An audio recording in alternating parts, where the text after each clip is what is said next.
welcome to the late arriving 9th episode of Dimensional Cascade podcast. I'm Aiden, and with me in the room I have Ricky, Tom, and the Invisible Man. So there's just the three of us tonight.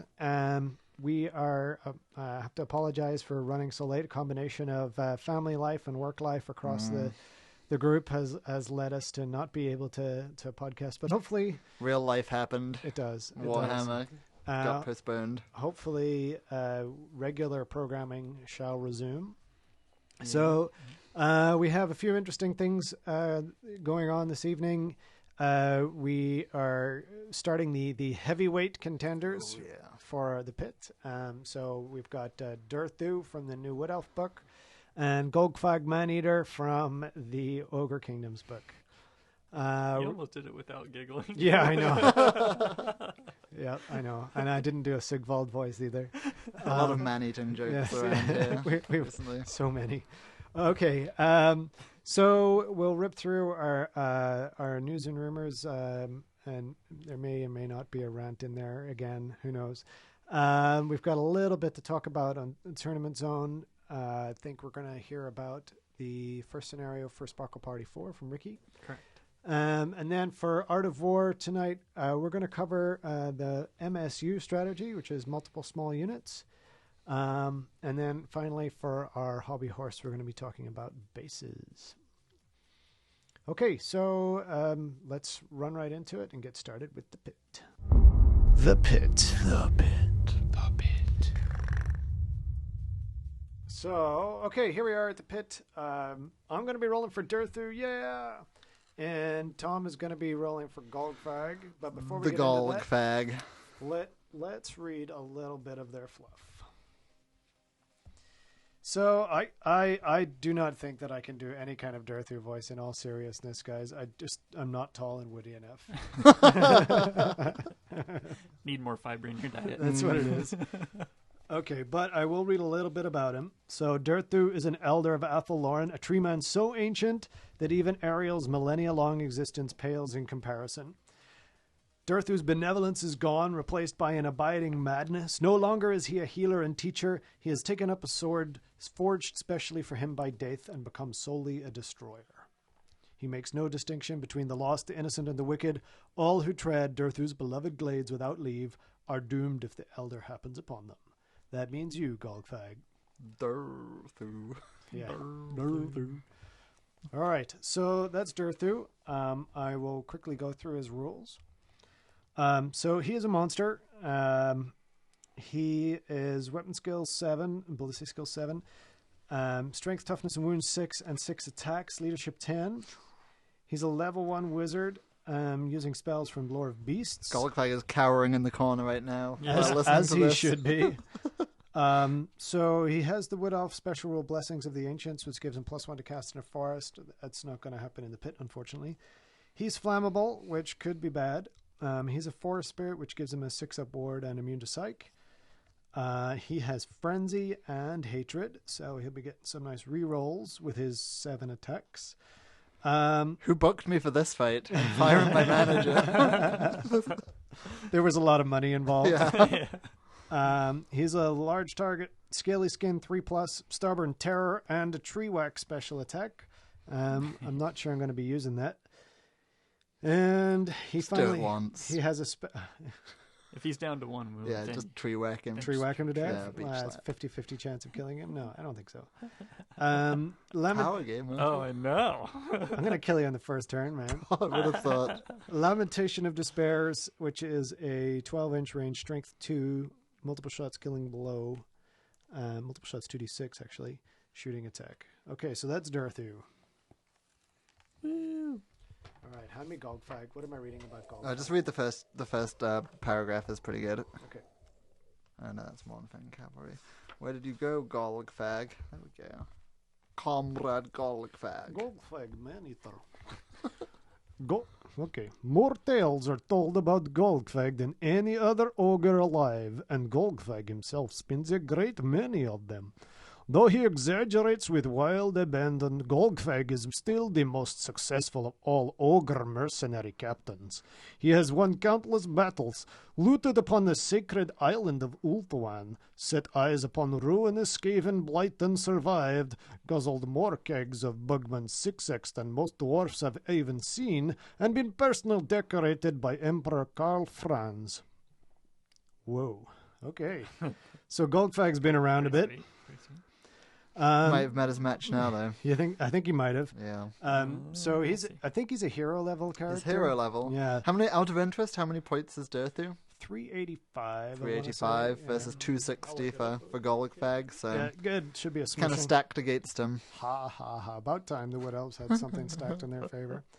Okay, so Golgfag's monstrous infantry. He causes fear. He's got the Ogre Charge special rule. He's strength 5. He has this really cool special rule called This is Easy what we're Come, Easy Go. most excited about for this battle, yeah. Yeah, so that rule basically allows him to roll 2d6, multiply the score by 10, and then take that many points of magic items.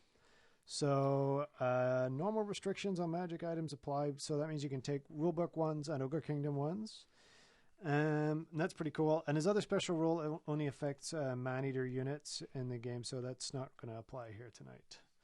All right, so why don't you roll your magic item allowance first? Well, before we get into the actual playing, we should mention that we have here possibly the most beautiful looking pit episode of all time. They are amazing. We have models. Durthu and Golgfag, beautifully painted by Ricky. Thank you very much, sir. guys. The pictures for both of them are now up on Tale of Painters, right? Yeah, they both should be live on Tale of Painters. Yep, Yeah, and Cool, I'll so definitely go check them out. I'll also put a link on the show notes, so you should be able to go and have a look at those. We've got definite eye candy going on here, though. Yeah, it looks fantastic, and I can actually see the models pretty well. You know, normally when it's just a tiny little 25 things. mil guy, it's like, well, okay, it could be anything.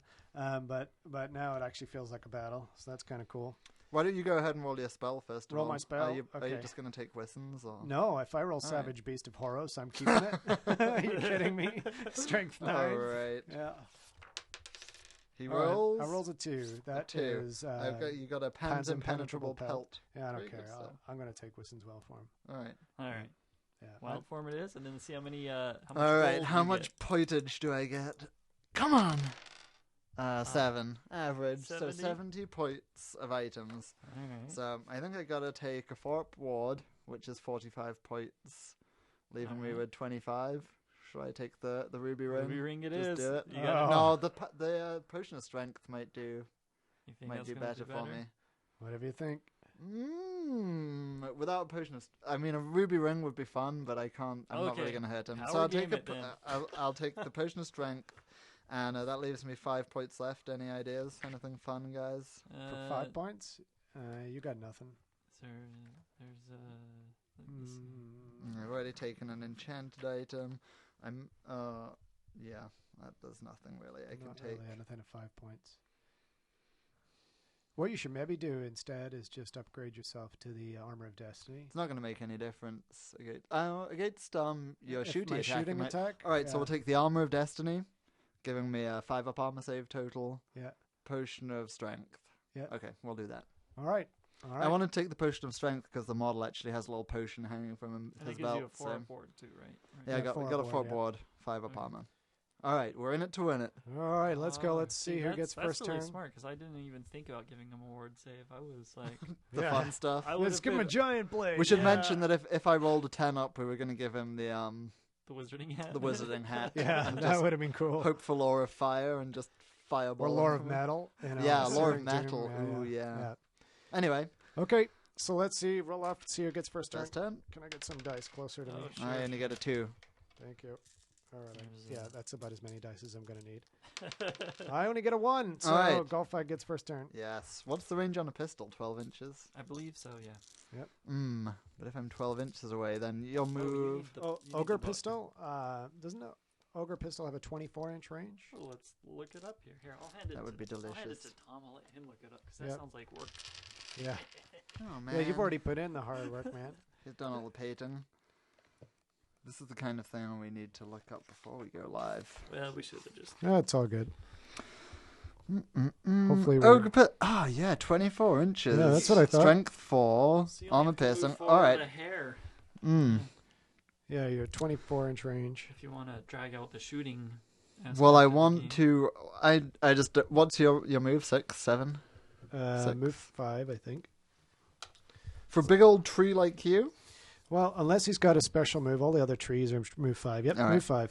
Yeah. Move 5, so you're looking at an average 12-inch charge. So I'm gonna move up. I'm gonna move up 7 inches. All right, 7 inches. You're And then now I'm gonna 17 shoot inches at you. away. Okay, do it. Bring So it. with my ogre pistol, Bring it. what's my Strength 4. Golgfag's ballistic skill?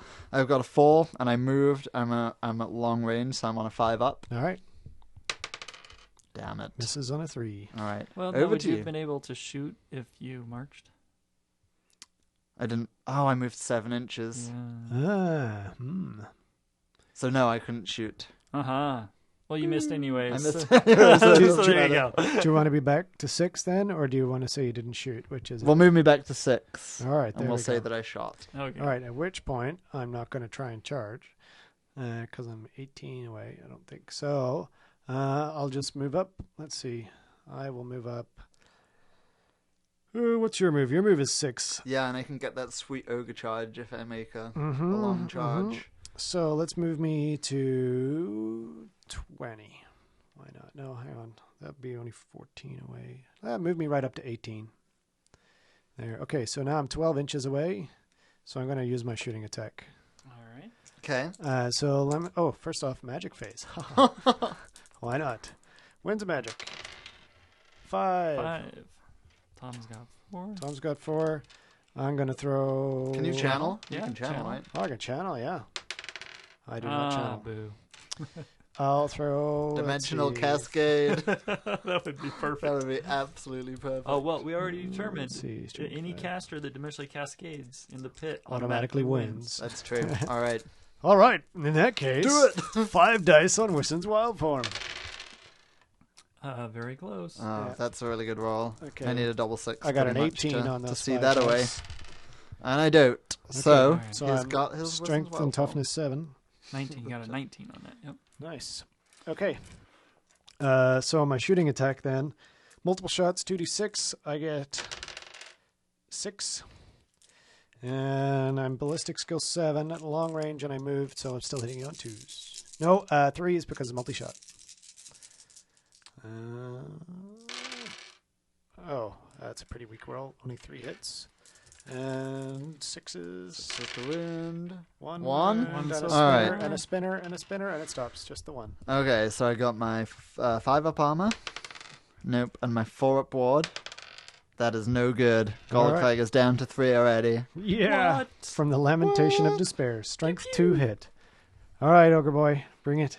Alright, we're getting it on now. All right. Enough of this hanging around. Charging. Get a 12-inch charge to make. Well, so first of all, I'm slugging down my potion of strength. There he goes. Okay. Oh, boy, you hope you don't fail this charge. I'm not failing this charge. You're not failing. Got Oh, a 7 barely plus a made it. 6. So, Okay. yep, I'm in. Thankfully, no impact hit. 1 impact hit. Yeah. Oh, yeah. Just one No impact extra hit. And no impact extra hits. impact hits. Boom. All right. Make your impact hit. Okay, then. so it's an impact hit at strength 8. Tough 7. Okay. Rolls a 1. Golgfag. All right. Okay. So make your fear test. Fear test. Makes I've it on an 8. just on an about. 8. Okay, so I'm hitting you first. Yep. Yep. Yeah. You're initiative 4. Okay, so Only I'm initiative hitting 6 attacks. 5 plus I have 2 hand weapons. And I'm weapon skill 5. You're presumably higher. 7. Okay, so on 4s. I'm rolling like balls today. All right. So 2. So 2 hits, 2 hits. out of the 6. Strength 8. Tough 7. So 3's to wound. Are you 7 normally, or is that with Wissons? That's with Wissons. Okay. 6 normally. So 2 wounds. 2 wounds. Okay, so strength 8 negates my armor save, so just my ward save of 6 up. 6 up. Nope. He's only failed I them both. take 2 wounds. Okay, so now I get to attack back. It's gonna hit. Yes, it is. I have 6 attacks +1 for Frenzy is 7. And I have Hatred, so I get to reroll. 1, 2, 3, 4, 5, 6, 7. Okay, hitting on 3s. Reroll's not really necessary. I got rolled 6 hits, and then reroll doesn't hit anyway. 6. Okay, strength 7, tough. 5. Alrighty. On 2s. 2s. That's 4, 5. Fail. 1 fail. 5. Yikes. All right, could be all over already. 5, 4 up ward saves. 4 up. What? Oh, he makes 3 of them. I make Oh, 3, he's so so I have nice. 1 wound left. All right. Boom. Boom, indeed. Okay, next turn.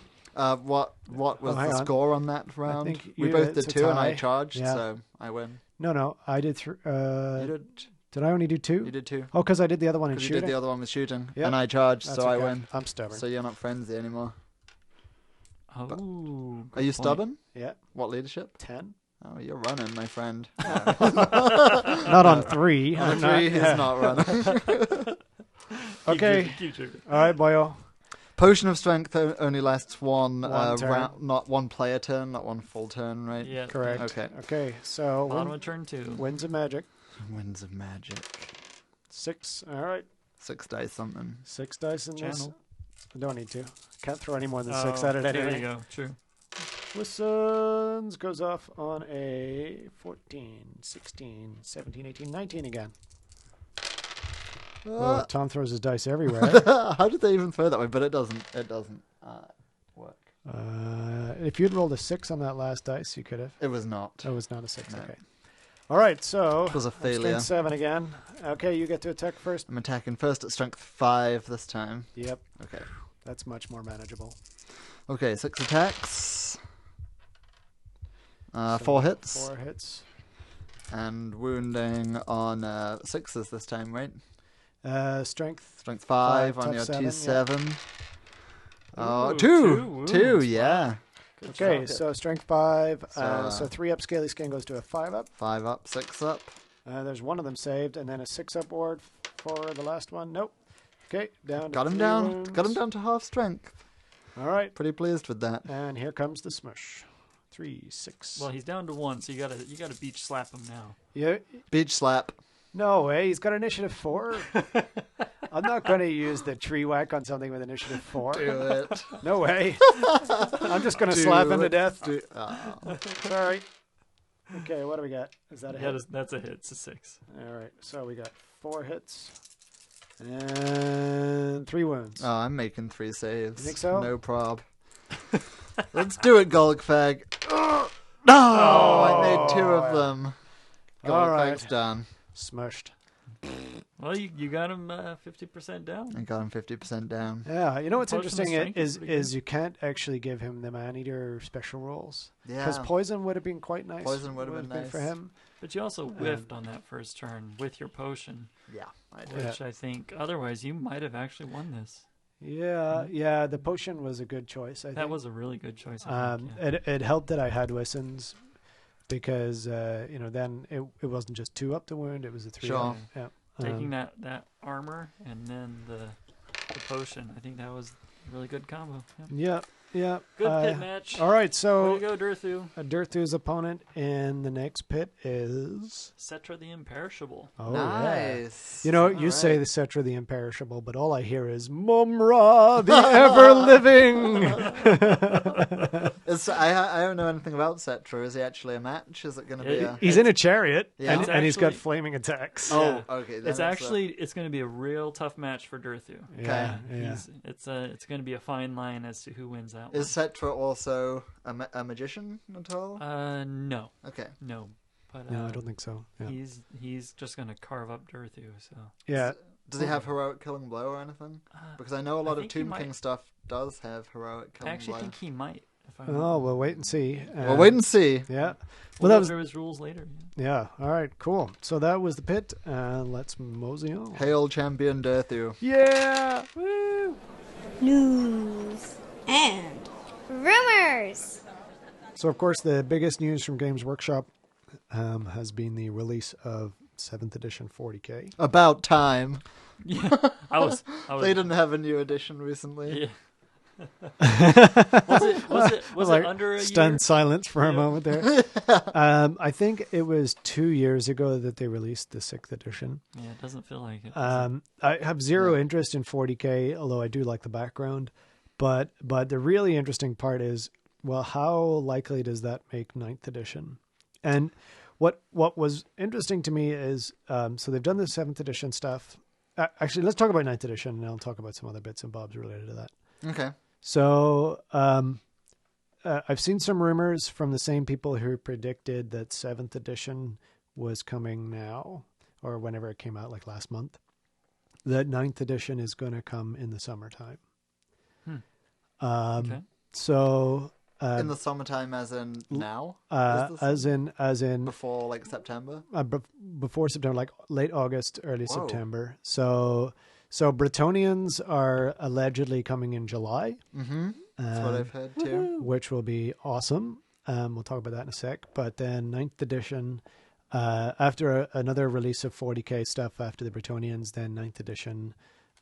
So they'll have 2 new releases basically this year.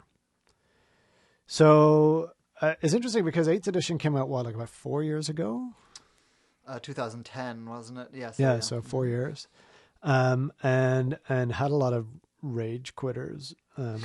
Like by the sounds of things, a lot of people stopped playing after 7th when 8th came out. And now they're slowly starting to come back to it after all of the new books have been released. What are you guys expecting, hoping for, wish listing for 9th edition? I'm hoping for just a tweak because Yeah. I'm just enjoying 8th more and more as I play more. Yeah. Like, I really have not stopped enjoying 8th yet. There's just a few things for me that need to be Yeah. tweaked around a little bit. A few of the kind of mechanics about breaking big Death Star units kind of thing. Like, I think flank charges and stuff should probably break steadfast. Things like that. But really, I could list like a few minor tweaks, but I can't list like a core mechanic of the game that I want to change. Yeah. So I'm hoping for a tweak. What about you guys? Mine would be tweaking. I don't want them to do anything to Steadfast. I think Steadfast is what makes 8th edition playable for small core units. Like, otherwise we go back to the age when every core is just Huge crap. blocks. Yeah, well, no, not huge blocks, just crap. They'll take the exact minimum of core because without Steadfast, there's no point in having it because it's just going to die and run away. Yep. So, So because Steadfast is a reason to take just a big unit, Yeah, kind of so- crappy troops. yeah, so as an anchor. Steadfast makes it so my entire Skaven army is core. You know, it does really well. If I don't do that, then who knows what it's going to be like. Mm-hmm. And it's the same with my goblins. I could fill it out with core and probably do pretty well. So if we lose that Steadfast, like you're saying, just by having something, I think right now it's fairly well balanced. I You mean, it actually would have to be- work to get something big enough to do Right, that. so currently, like a unit with 2 full ranks, 10 models in the flank will negate the ranks, but it doesn't break Steadfast. I kind of think it would be nice if it did because it puts more incentive on like outmaneuvering big units, and more incentive on being careful with your big unit the way you use it. Because currently with a big Death Star, you can just march it up the field and be like, sure, charge me in every single facing. It doesn't matter, you know. Well, there's a simple way to solve this that would probably meet both requirements. If you said that any unit in the flank or in the rear, they currently need to have 2 full ranks to disrupt, but you could also then just say, well, whatever their rank bonus becomes a rank penalty to Steadfast. So if they had a +1 rank bonus, then you get a -1 to your Steadfast. If it's a big unit in the side, Right. it doesn't have to be bigger than or more ranks than what you've got. But that makes sense. If you get hit by like 4 ranks of cavalry in your flank, Sure. that should give you a penalty to your leadership, Yeah. in my opinion. Yeah. Anyway, so yeah, I think there are a few. I agree. I think there are a few tweaks that I would like to see. I'd love cannons to be completely Oh, fixed. that's another great Can- point. cannons. I yeah. think that cannons should not be able to shoot through any terrain. Mm-hmm. I think any terrain should stop a cannonball. Or just make them D3 wounds And each. D3 wounds. Yeah. Or just make it so you only hit like rider or mount with And a even monster. even you if know? that means in order to make bolt throwers still comparable points wise, that they go down to, 1 to 2 points instead of 1 to 3 points, that would be fine with Of me. wounds, you mean? Yeah, of wounds. I mean, bolt but- throwers are just they don't have the strength of a cannon, Yeah, so they would they're still be already less good. penalized. But Yeah. so I think cannons are one of the things in the game that make big monsters unplayable, make single characters just prohibitive, and just make really swingy games where you can basically be over in turn 1 because your two models were sniped off by cannons, and you're just done. And it's one of those things where you spend weeks painting one model, put it down, and it's gone turn 1 because somebody just hit with their cannon, Or if which they you want can't miss. if they want to keep cannons the same, they should be like 300 points, 200 But points, they can't. something. They can't do that because they'd have to change all the rule books. Oh yeah, that's true. So they just need to change the way cannons work in the main rule book to balance them, I think. I think if they made them, even if all they did was make them D3 wounds, right away, that makes that helps so that much. helps so many guys. Like, it helps monsters, it helps it even helps lone characters. Yeah. And Anything then that encourages people to get the monsters on the table again. yeah, and what I would like to see is that the cannon grape shot was more effective, because it's very short range right now. It's very hit or miss as to how many shots you get. And I think as a way, if you're saying, hey, we're making the cannons, I actually feel the thing that really bothers me about cannons is not how much damage they do, it's how accurate they are. Yeah. Right. Right. You have a 2 in 3 chance of hitting with a cannon. So that's the thing. You Doesn't need matter to what nerf you're the shooting at. accuracy or make it so that it's not such a big deal. That they're hitting It you should be every less time. accurate. Yeah. That's really all. I mean, if it was a 1 in 3 chance to hit every time, like all of the other war machines, then I would be happy. So what could they do to make it less accurate? That's Do you want to reintroduce the guess the range kind of dynamic? No, I'm not sure, because there's nothing about guessing the range in 8th edition. No, right? exactly. And I think but that it's hard to think how and else to make a cannon. so less easy to accurate. cheat on that, and whatever else. Oh, I'm just measuring range for something else. Sure. Oh, ooh, yeah. sure. Yeah, whatever. Or somebody will have an iPhone app or something. Yeah. Point at the Yeah, table it'll and tell you exactly how Like, far, I just yeah. got to text my wife. Oh, I'll shoot 40 inches. Yeah.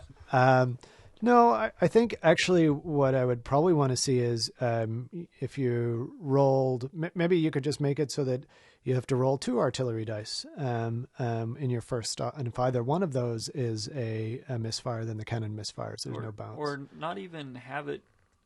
I would do just that. Maybe you roll 3 artillery dice. That's as far as the cannonball goes. Yep. You don't have ranges on cannons. You can't say, okay, I'm going to put it 10 inches in front of the back of that. 10 inches from the very back corner Yeah. of that. Yeah, I know. It's like How many way- times have you heard and that? it's way God, across that- the table, and it's like maybe no matter what, they just shoot from the barrel Yeah. a certain number of inches. Like, Yeah, and everything in the path gets hit or Yep. something like that. Yep. I'd be okay with that Yeah. too. Because that would stop people just shooting a cannon right Yeah. through their own units. yeah, Yeah. and then they would have to You put know. their cannons up where they could be captured because they wouldn't be behind. Yeah, you'd have to them. create like Yeah. firing channels in your line. Yeah, I mean, That's more realistic with how a cannon That's really one works. thing that annoys me you a know? lot. You see this giant, like 50 infantry guys with 2 cannons behind them. People are like, yeah, my cannon's just going to shoot straight through Yeah. my own unit. Yeah. And your tree man. or over those units, through the woods, over a wall, and then I'm going to hit just you. yeah, land right on you. Yeah. Yeah, And no. do D6 wounds. Goodbye. Strength 10. Yeah.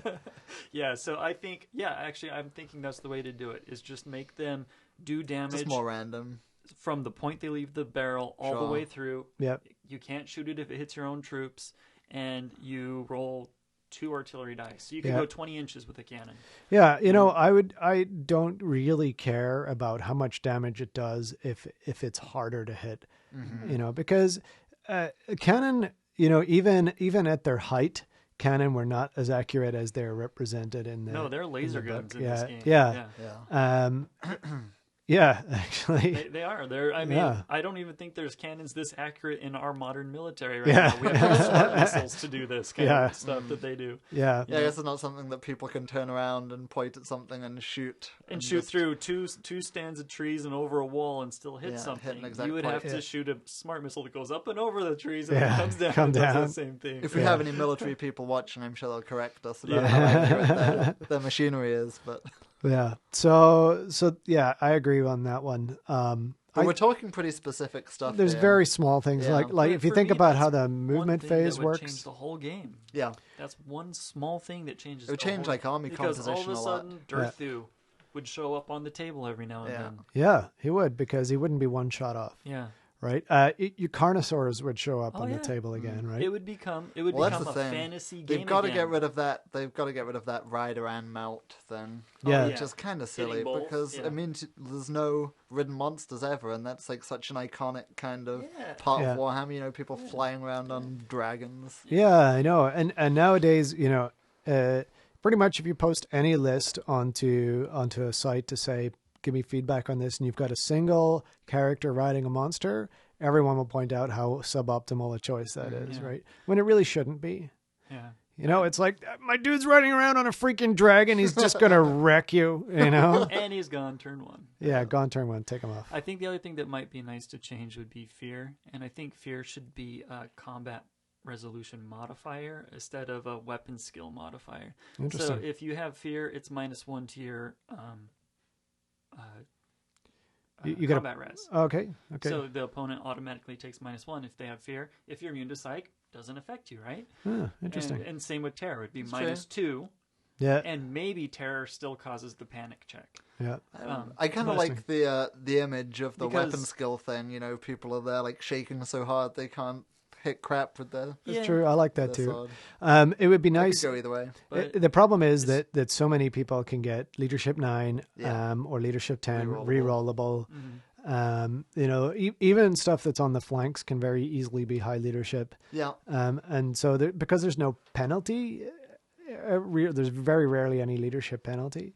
Yeah. But I understand it. I mean, if as a game designer, what I would look to do with Warhammer is say, what allows the most people to play with the most toys, right? And I think that's what they tried to do with Well, that's 40K. kind of what they're doing with 40K, and I'm Right? not sure I'm into that. that Well, would be fun. no, That'll the be Just fun. be able to pick anything from any book, kind of. I thing. love that. I think it's fun. But I think still it's want, totally I cool. still want to have an army that's like uniquely kind of this kind of thing, Yeah, you know. And I think people can do that. But I also think that, because from what I understand of it, and I by no means have read the 40K rules, I just but know that people seem to just... if you do standard force organization, then you get to keep all of the normal rules, like you get the general's leadership or a BSB, something like that. I'm not sure how 40K really works. Yep. But if you break They have those standard, guns if and you break stuff, those I don't standard organizations, then you lose those benefits. But you get to take the army you want to take, right? Yeah. So to me, that's what I think they should do.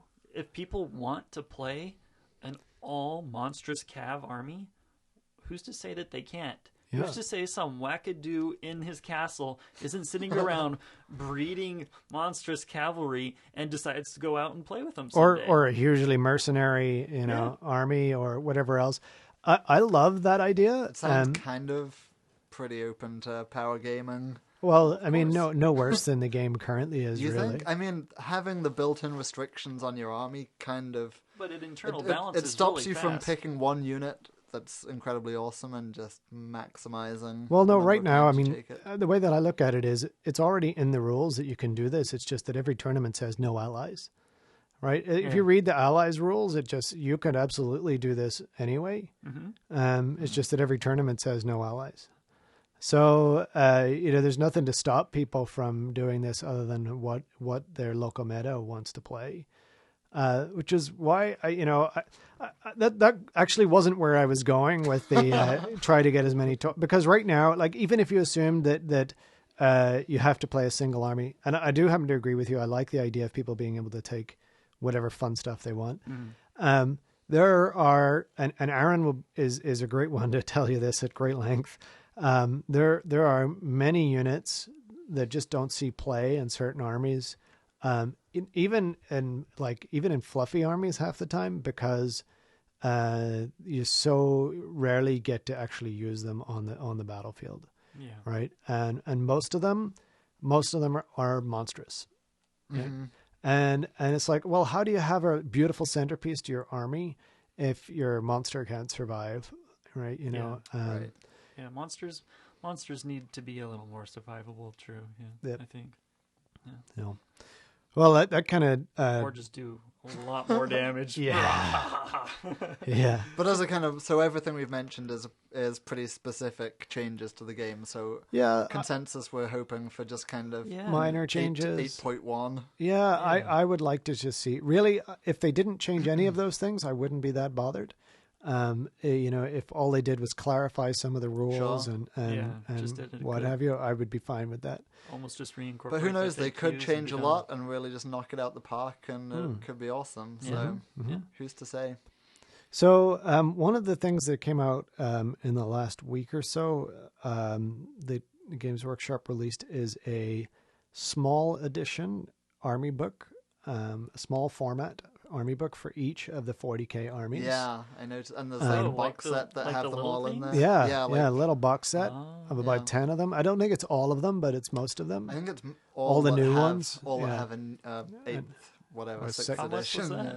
Yeah. The box set is like $3.75. Yeah, I don't think there was. For all the For the- armies though. Yeah, For the core rule set, and I think 10 army books. yeah.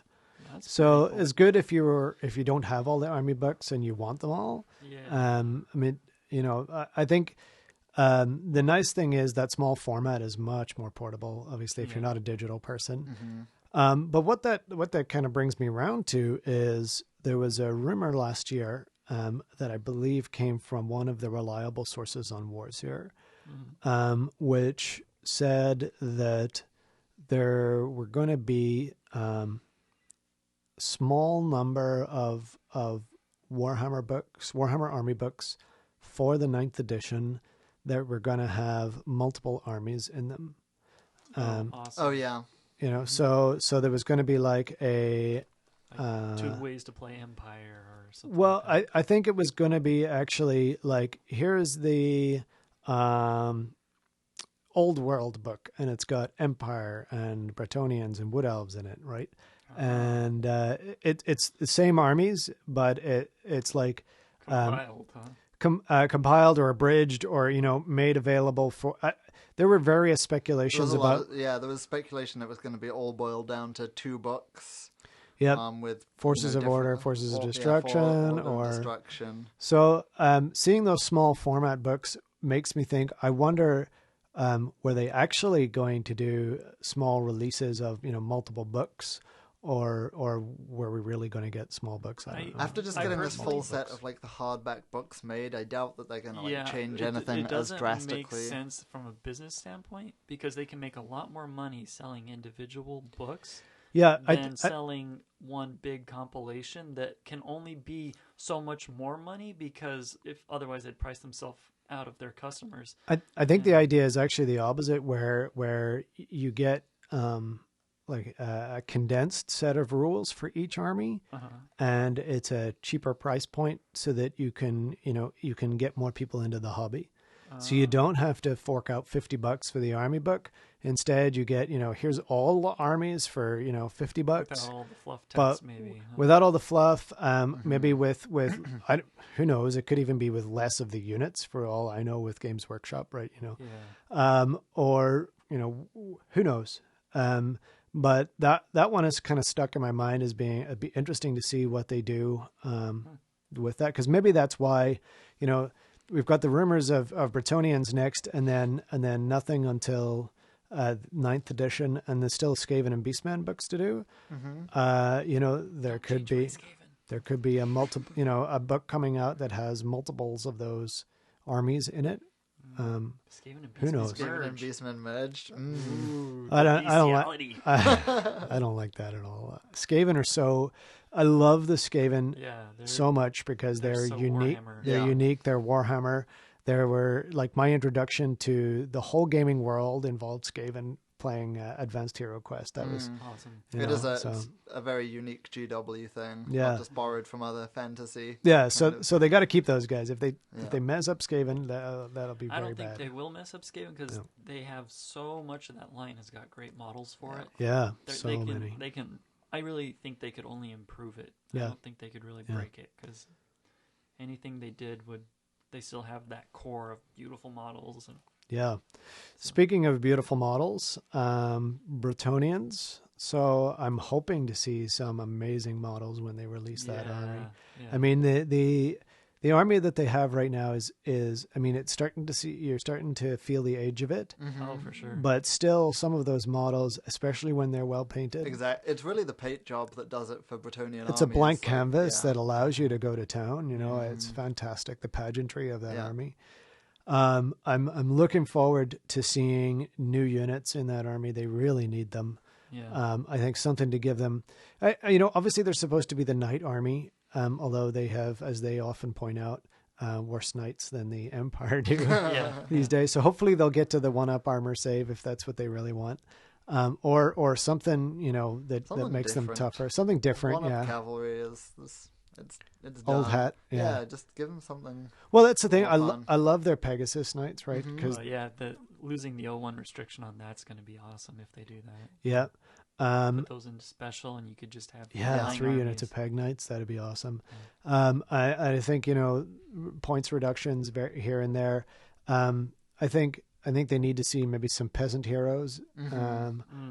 I hope the peasants are kind Peasantry. of worthwhile. Yeah, I want peasantry to kind of. I want you've got to have the pox-ridden peasants kind of Yeah, following along the yeah. shining knights. I think there's so much character that could be in that army that's kind of missing. Like they took out Guy Legros and Jules Le Jongleur. I love those guys. Yeah. It was basically Friar Tuck, right? And Right. it would be great if they introduced something a bit more Robin Hoodish into the whole thing. Into the peasantry. Yeah, I don't know what they'll do with it, but I'm looking forward to it. I love the I Bretonians. would love them to do knights on foot. Yeah.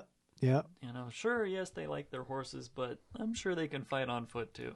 So, Yeah, they only have characters on foot at the moment. Yeah, so and you have to have a special magic item to be able to go on foot. I think. I think it'd be really cool if they had something. Yeah. Not quite great swordish, but maybe with kind of a cross between a great sword and a swordsman. So maybe they have shields or maces. Or maybe something like counts as maces Maces would or be cool. flails. Lances. Or Just the running good old really hard Norman at them. axes, right? Didn't they yeah. have throwing axes? That'd be fun. Yeah.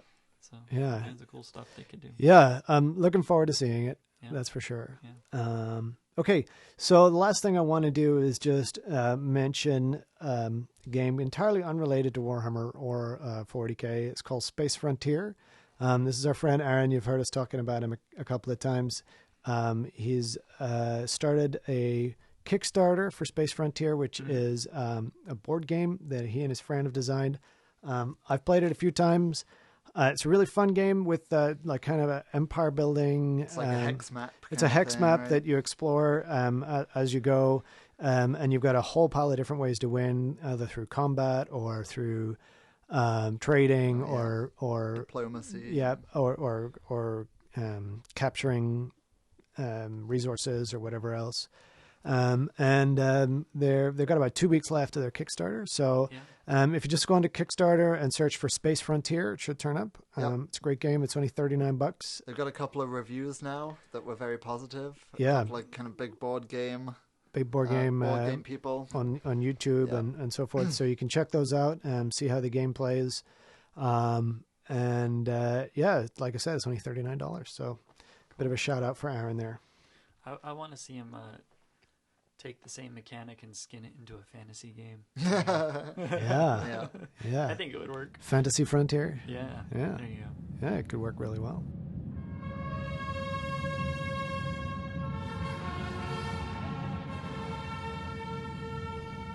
The Tournament Zone. So a pretty short tournament zone today. First up, we're going to talk a little bit about Wet Coast GT, which is coming up in 2 weeks. It's a 2,500 point 5-game GT in Vancouver, or else I guess it's in a suburb of Vancouver. This is a U.S. Masters qualifier for the Northwest region, and it's the first 2-day one we've had since January. So Godicon wasn't a qualifier, so Black Sheep Brawl, I think, which was in February. Yeah. So, and we only really started the qualifiers properly in March. So this is the first 2-day qualifier. It's exciting. Cool. So there's no real comp there. I think we talked a little bit about the comp pack before. They did add the sisters to the list of the comped out special characters. Yeah, they did. Yeah, because the rules are so Makes sense, freaking just obscure. because, Yeah. I asked. Avoids a lot of fighting. I asked, can you please clarify the rules? And they said, no, we're just going to ban them.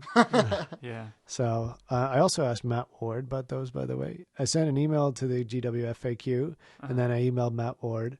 Like, can you please explain the rules for the Sisters of Twilight on an Eagle? And I got nothing. So, Of course. Yeah. You know, what might happen if 9th is actually coming out? Maybe it's all answered in 9th edition. it's possible. I can't see how that could be answered in Ninth because it's such a specific thing. Unless there's going to be a whole entry in the book of like 2 characters riding one. All of the 40k rule books or army books, I should say, got an FAQ when the 7th edition came out. So it's possible So maybe that's they'll fix it then. That's what we'll get. Okay, so that's in a couple of weeks. Ricky and I are heading up. I'm bringing my wood elves. Yeah, and next weekend is actually is a good time to practice. There's a tournament, the one down in Lacey. Yep. The Warhammer for Life tournament. Yeah, that's it. That's the name. Down Olympic cards and comics. Yeah. Comics and next cards. Saturday. Yeah, the 21st, solstice. They're doing the same comp as Wet Coast. 3-game tournament. 3 games for one day and $25 entry, or $20 entry if you just enter. 25 gets you a tournament reroll, and it all goes to a good cause. Then after that, the next weekend will be Wet Coast for us. So, Yep. Good time to go practice your list. Yeah, well, I practiced it tonight against Tom's Chaos Dwarfs. Evil stunties. Yeah, pretty happy. I think I'm going to make a few tweaks. I think I'm going to drop my war dancers. The lack of strength 4 on the charge. It's really hurt them. Even at 75 points for the unit, it's just like a waste of 75 points. Yeah, not great internal balance in that book. Well, we'll get to that when we do our review. We'll get to it when we review it, but that's the biggest thing that leaps out at me. I would agree. Having played it with a bunch now. There's just some choices that are very obvious. Yeah. And there's some that are very obvious and others that are very obvious to leave behind. Yeah. And then there's a few that are chop and change and maybes. Right, exactly. But most competitive lists will, there'll be a lot of crossover. You'll definitely see some more creative kind of stuff and but anyway, okay. We'll talk about that when we review it. Yep, and I think the review episode hopefully will be the next one. Yeah. So we should get around to that pretty soon. Yeah, we've been doing our prep work for it. So, okay, so that's Wet Coast. So how much does painting factor in Wet Coast, or is it separate? Almost not at all? Almost not at all. Yeah. It's just a completely separate category. Oh, yeah. And it's judged. It doesn't go towards best overall. No. The only thing that happens is if you do not have your army painted, you get effectively negative 25 points. Okay. Yeah. Minus 5 points for each game where you play with an unpainted army. Okay. Or any part of your army unpainted. But it's a 3-color minimum and based. So, and that's good. That actually works in my favor because otherwise I would not have my models ready in time. The stuff I want to take would be unpainted. So I'm pretty much airbrushing and putting in some base colors and taking it from there. Yep. Okay, so that's Wet Coast. Sparkle Party 4 is going to be next month. Yeah, so next month, the 27th. 6 weeks away. Yeah, about that. Yeah, $29.99 points. Yep. Sparkle Party like it's $29.99. Yeah. Oh, I got I'll have to show you guys later. I got a sketch from Nick. So what happened? The posters are delayed this time because the artist I had working on him had started something and then went on vacation, and then on vacation in Berlin got in a bike wreck and broke his collarbone. Oh. Whoops! And so couldn't finish the artwork. What sort of an excuse is that? I know. What a chump, huh? Yeah. So we don't get another messed up looking giant like we did last time, which is what I was kind of hoping for. But I got Nick Jones, who's actually one of our players. Yeah, he's a Lizardman player. He sent me his first line drawing tonight, and he's going to be getting it colored up and hopefully sent to me tomorrow. So we'll have the posters for that up on the website soon, and you'll start seeing them go up at the different game shops around town. Sweet. And that'll also mean that I'll get the packet put together, the full packet, and sent that out. Hopefully I'll have the packet to everybody by the 27th, so you have a full month with the packet, and that'll have all the scenarios in there as well. So, and then tonight we were going to tell you the first scenario. The first scenario is going to be just like we played in the first Sparkle Party. So Fortitude is back in. It's a modified Blood and Glory. It's a modified Blood and Glory. So you can ignore it for the most part if you want to, because Blood and Glory, if you break, it doesn't end the game automatically, and you only play for 5 extra points in the game. So the first person to break, if you break your opponent and you did it before they broke you, you get 3 points. If you break them at all, you get 2 points, and if you're the first one to break them, you get 3, or is it the other way around? I think it's the first to break gets 3. Yeah. And then 2. So the first person who breaks it basically automatically gets the 5. But the other person can earn another 2. Can still get 2 if they end up breaking their opponent. Okay. All right. Cool. Yeah. So, and that's going to be the scenario. So that throws in, people are going to have to start putting banners back in. Yep. But the thing is, because it's only $29.99, your Fortitude is actually the same as it was at $25. Yeah. And you have more points to put those banners in. Okay. So since banners are usually 10 points each now, it's pretty easy to throw in some Fortitude throughout your army. Okay. So that should be a little easier for people. Okay. Cool. I started writing some really fun stuff like I did at the last Sparkle Party, and it was just becoming too complicated. I didn't want people to have to worry about larger armies and then trying to play complicated scenarios. Yep, that makes sense. I think and with 3,000 often seems like a pretty big step up from 2,500. It is. It seems like a bigger game. Yeah. Well, technically, we were all playing about 2,700 and thereabouts. That's in the true, last 'cause we one, had the because we had the giant. giant. Yeah, but true. for some reason the giant didn't seem as like it really swung the time. No, because they had very set goals, so you were you knew what you were doing with your giant. It wasn't like controlling another part of the army. And really. both players had giants, so you could help each other with them. And when you get into these bigger games, people might be fielding units that they don't normally field because they need the models, and so people might not know how to play them a lot. And so there's more thinking involved on those bigger games. Yeah, so I agree. it is going to be just a more straightforward kind of battle line with Fortitude included for the victory points. All right. Cool. So that's scenario number 1. Mm-hmm. So Sparkle Party 4, also part of the U.S. Masters qualifiers. It's one of the one-day tournaments. Yeah.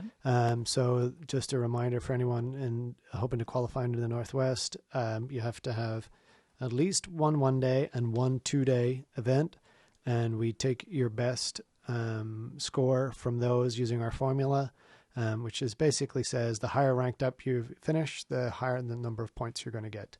And whoever is the top 8 at the end of the year will go to the U.S. Masters, and then we have a final tournament to decide the last 2 spots. Sweet. Yeah. Tickets are on sale. Eventbrite.spdm.com. The other way around. spdm.eventbrite.com. There it is, right. Yep. And that'll take you right there, and you get some tickets. The Art of War. Multiple small units. My favorite way to play. So we want to talk about the MSU style of army, because we talked about fast cav in the last episode, and in some people's minds they're kind of synonymous, but they're really not. So what does it mean? I want to cover what does it mean to play an MSU army? Why do you play it? Which armies do play it or can play it? How do you use it to best effect? And for those of you who hate it or see it often, how do you beat it? Right? These are the common questions that we want to answer here today. Mm-hmm. Okay, so let's define it first off. Obviously, multiple small units. What does that actually mean? Well, I think that means that the entire army would need to be multiple small units. Instead of just having, in a normal army, or whatever normal really is, you're probably going to have 2 to 3 big, somewhat larger combat blocks, and those are probably, whether those are cav or whatever, but they're going to be bigger, fightier units that have a little bit of staying power. And when you do MSU, you spread your points out as evenly as possible across as many small units, usually at their minimum unit size, to try and really spread that out. So you won't have those 2 or 3 bigger units. To me, it really means expendability. Yeah, every unit is expendable to some degree. Yeah. There's no particular unit that if you lose, you've automatically lost the entire game. Yeah. Yep. Yeah, everything is just kind of different degrees of expendable. Yep. So the way that I defined it, somebody asked me on a forum or something, and the way that I defined it there, I think, is you take the smallest unit you possibly can, and you only add anything into it if there's a very specific purpose that it needs to fulfill. Yeah. So I'll give an example. You take no upgrades, right, unless you absolutely need them. So I'll take an example. You take 10 archers, 10 Glade Guard in Wood Elf Army, because that's the smallest number you can take. And then the only upgrade you give them is a musician, because you need to be able to move them around in order to shoot at stuff. And then, with the new book, they have magic arrows. You take whatever magic arrows they need to take to fulfill a specific purpose. Yeah. Right. It's very lean. Yeah, very lean. No Another example is like with a cavalry unit. Let's say it's a fairly hard hitting cavalry unit, right? It's supposed to be a combat cavalry unit rather than like a fast cav unit. So the minimum you can usually take in those is 5, but you may want to take 6 because if you're thinking about the smallest frontage you would be getting into combat against is 5 times 20 5 mil. times 20 mil, yeah. So 100 mil, so that you can get all 6. All 6 into contact. All 6 of a cavalry unit in there. So you're just maximizing the damage output. Yep. So that's a very good reason for taking very that specific 6th reason. guy. And you might want to give them a shield because you're running them so lean, you want them to survive a little bit longer to get into combat. But again, you're keeping the points values very small. And so that's you actually touched on the reason why you have the points value small is that every unit is somewhat expendable. Right. You don't want to throw your units away, but at the same time, if one of them dies, your game's not over, right? You keep playing. Any other reasons that you have multiple small units? So, first reasons to do it. Reasons to do it, yeah. So we can go into that. It's fun tactically to try. Yeah. And it's just, it's incredibly hard for your opponent to deal with. Yeah. When you're facing that many small units, you never truly know what's the best thing to do with your own units, because often any move you try to make towards your opponent is going to leave parts of your unit open to charges from different directions. So it's frustrating and hard to play against and easy to make mistakes against, I think. I think... for most people, our first reaction when we see a Death Star across the table from us is, oh man, I got to build a bigger, nastier Death Star to beat them. And that's usually not the case. If you don't give that Death Star anything viable to really eat, or maybe it only kills 1 or 2 things in the whole game because that's all it can get to, then that Death Star is a whole lot of wasted points. Right. And so if you're stuck playing against somebody with a huge Death Star, or maybe 2 big, huge, hard-hitting combat units, maybe you, instead of trying to play that arms race with an army that can't compete against that, you try fainting a lot. Going MSU so we kind of and talked run away. About, right, we talked about chaff at length. Now this is like kind of a whole army of chaff. Yeah. Basically, you have so much chaff at your disposal. Let's say in an average game, a Death Star gets to declare 5 charges max throughout the whole game. If each one of those charges is against some, 50 to 100 point unit, say 100 point unit, then You know, its potential 500 for points, scoring 600 points in the points, game yeah. is pretty low. Or if both the units that you have in front of it are so cheap that you don't care if they flee and get caught, then you can just make that thing never get into combat. Yep. Just keep fleeing and fleeing, you know? Yeah. So there are a few other things I think that like specific tactics that MSU gives you that you can't get with any other army really. I think one is, obviously if you're this is assuming you're not facing another MSU army. The chances are you're going to have a lot more deployments than your opponent has. So you could have laid out 500 points worth of crap by the time your opponent has put their entire army on the table. Yeah, and this is actually so like I said, Tom and I played earlier today, and we've played each other multiple times now with different armies, and I think almost always I'm playing an MSU style. Sure. And I think you play a fairly I'd call it like a mixed arms. It might be more on the with the bigger... Beastmen I play a couple hordes with a whole lot of chaff. Yep. And then with the Chaos Dwarfs it's kind of MMU combined arms force. Yeah. So by the time you've deployed your entire army, I still have the majority of my points still to deploy. So that allows me to suss out the battlefield a lot better, right? So I can put down stuff that's highly mobile, and then wait until I know where all of your cannons and whatever else are before I put down the ways that I have to deal with that. So you're foregoing the chances of getting the first turn, but you're positioning yourself well to receive the and you the can first turn really from your kind opponent. of divide and conquer once you see your opponent's whole army. Maybe you see one unit, I don't quite fancy fighting that, but this unit is worth a lot of points and I can take it down if I deploy very heavily on this side. Yep. Yeah.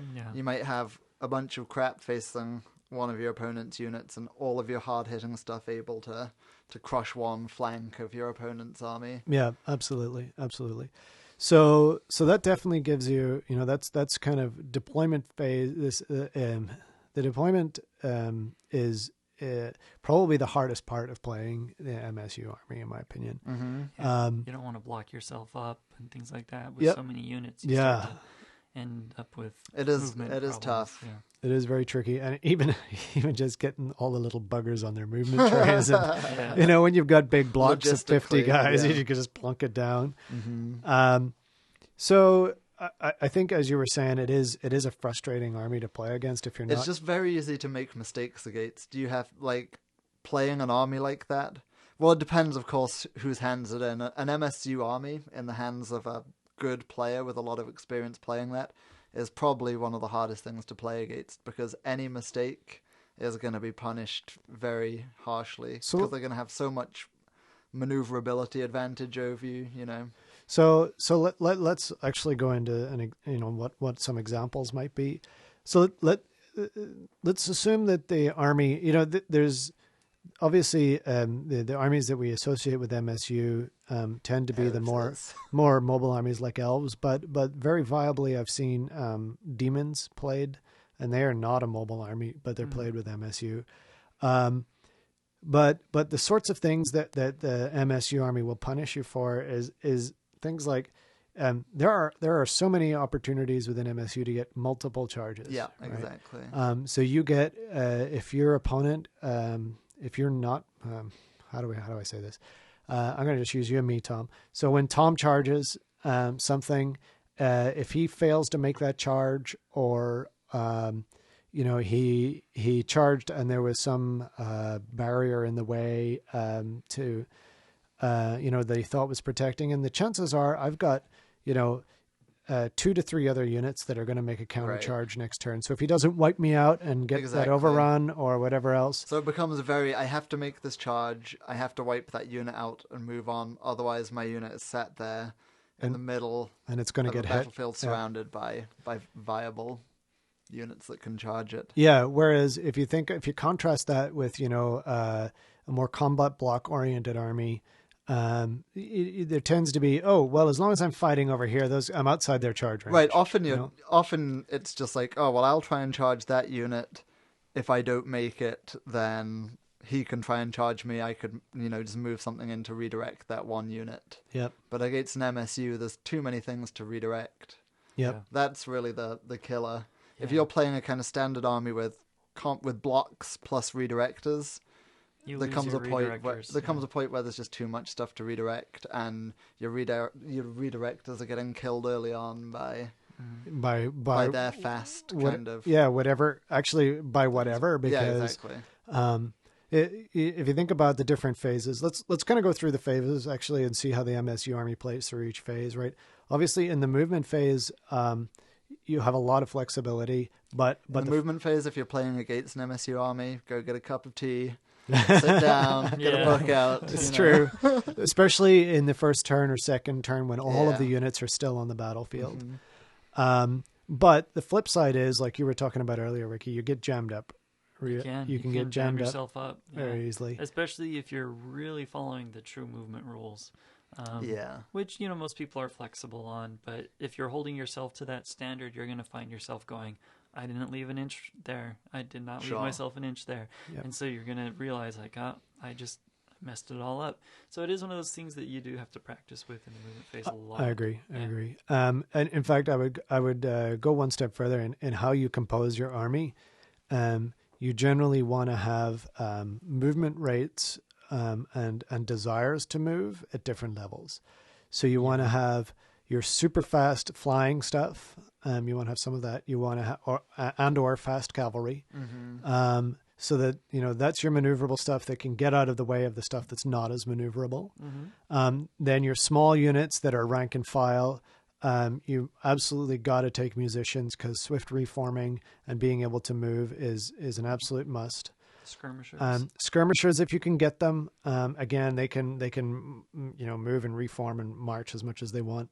And then as an absolute kind of at the lowest level is the big troops that can't easily reform. And you're taking absolute smallest number of those. So I'm thinking like if you have monstrous infantry who may not be able to take, or monstrous beasts who can't take a musician, you're only ever going to want to have a unit of 3, whatever the minimum number is, because those guys are going to actually get in the way of everything else that needs to move out of the way. And you'll start to find them a bit of a liability if you can't move them. Yeah. Okay. So that's movement phase. So then the shooting phase, advantages, disadvantages of MSU. Well, I'd like to talk about the magic phase though for a second. Oh, sorry. One thing that's really important, for I it. think, for MSU units. Phase order. Or, Yeah. Well, one of the things that's important for MSU armies, I think, is you don't fall into the level 4 scheme, because a level 4 on their own is probably twice the points of of the unit that you're going to put it in. So it's almost better if you're playing Lore of Light. Take 4 level 1s. Take a bunch of level 1s, because those are going to do you better in an MSU than army, a true MSU army, than having 1 level 4, because that 1 level 4 gives your opponent one big high point thing that they can take out, and you want to deny that. So if you're truly playing MSU, you're not going to use that level 4, and you're not going to count on using big spells. Probably you're going to count on little buffs or little spells or little fireballs or little things like that. So try and keep that in mind when you're doing your comp. Because, like with your thing tonight, you had your sisters, which by themselves are probably MSU on their own. They're little on the high side. Yeah. There's like And then- 8 of them or There's something. 8 of them, yeah. So then but once you throw in that level 4, Yep. that is That's no a longer 600 point unit. That's now. no longer an MSU. That gives Tom one big thing to focus on. Yeah, And yeah. if he takes that down, he might win the game. Yeah. And so if you spread those points Right. out to a bunch of smaller casters, that Yep. gives you, maybe I can have a ruby ring on this one. Or probably wouldn't even do that. Yep. Or just 1 dispel scroll on one of them and maybe 1 level 2. Yep. Something like that. Try and think about how you can use your magic in that way. So I think one of the important things to think about magically with an MSU army is the kind of buff debuff balance, Yeah. hexes versus Yep. augments. So generally, I use the kind of rule of thumb that if I think I'm going to have many more units than my opponent, then debuff spells are the best. Whereas if I'm going to have less units, then buffs are best. Because if you think about it, an augment spell, unless you're talking Lore of Light, which they have a lot of the bubbling spells. Yeah. But an augment can generally be used on just one unit. Yeah. In an MSU army, you're looking for multiple charges and lots of different units in combat. Buffing one small unit of 10 guys is not going to be, the best thing for you. But debuff shadow magic, if you debuff a unit and then have 3 of your guys charging it, then they're all benefiting from that spell. So laws like shadow in particular, I think are great for MSU armies. Yeah, I would agree with that. I think shadow is an excellent choice. And the other thing people might, a lot of times we fall into the habit of taking a level 4 and a dispel scroll just because we feel we need it for defense. Mm-hmm. And then we're like, well, if I'm taking the level 4 for defense anyways, what am I going to, give them as a lore anyways and be able to be offensive anyways? But in an MSU, you don't need to worry about a Dwellers Below destroying a huge Death Star. Sure. So you don't need that defense. Yeah. So as an MSU army, let go really of that. Let go of that level 4. Yeah. Embrace the 4 level 1s, and all of a sudden you become everything spread out, and it's hard to capture that one big spell. So you're like, oh, go ahead and cast that super destructive spell. It's hard to think of any unit. spell that is really the end of the world for an MSU army. Exactly. There's not really. But you could anything. Then you can save your dice. Let one unit die to the damage spell. Save your dice to stop that thing that's going to debuff something, or There's a couple of nasty spells. Like Chain Lightning is not fun. But there's not too many, right? Because most of the big spells that people think about are really good at taking out a big unit. And most of them are kind of an anti-Death Star kind of safeguard in the game, I think. Yeah, for sure. I think there's a few, but there's not too many. And I think that people are not used to you're exactly right. I'm sitting here questioning myself now that I'm listening to what you're saying about, I do take the level 4 for defense. But then I think about even just the game we had tonight, Tom. How many times was it where it was either irresistibly cast or you just didn't have enough dice anyway. Or I didn't have enough dice anyway, or it was very obvious I was going to dispel it no matter what. Right. I think at one point I was even using my Sisters of the Thorn to dispel one of your castings, just because I'm like, oh, I've got the dice to spare, and I'm. So, I think you're right. I think I should rethink. It's going to take me a while to rethink it, but and then I think it does, especially because with your army. Being able to push through the big shadow spells can be pretty game changing, I think. When you do have those multiple Wild Rider units. Yeah, but if you're talking about a unit of Wild Riders, the smallest possible, which is 5, or even 6. 6 following his suggestion. Does a Mind Razor really make that big of a difference if he's also hitting you with 3 other units at the same time? No, but with something like Withering and 2 units of Wild Riders hitting at once, you suddenly have the ability to just... What's the cast value on Withering? 13. 13, I think. That's easy for a level 1. It's not that the level 1 can't reach it. You're less likely to have that spell. How can it... You have to use 1 extra dice to ensure it's not dispelled, right? But you could also, because now you can take signatures for everything, right? Yeah.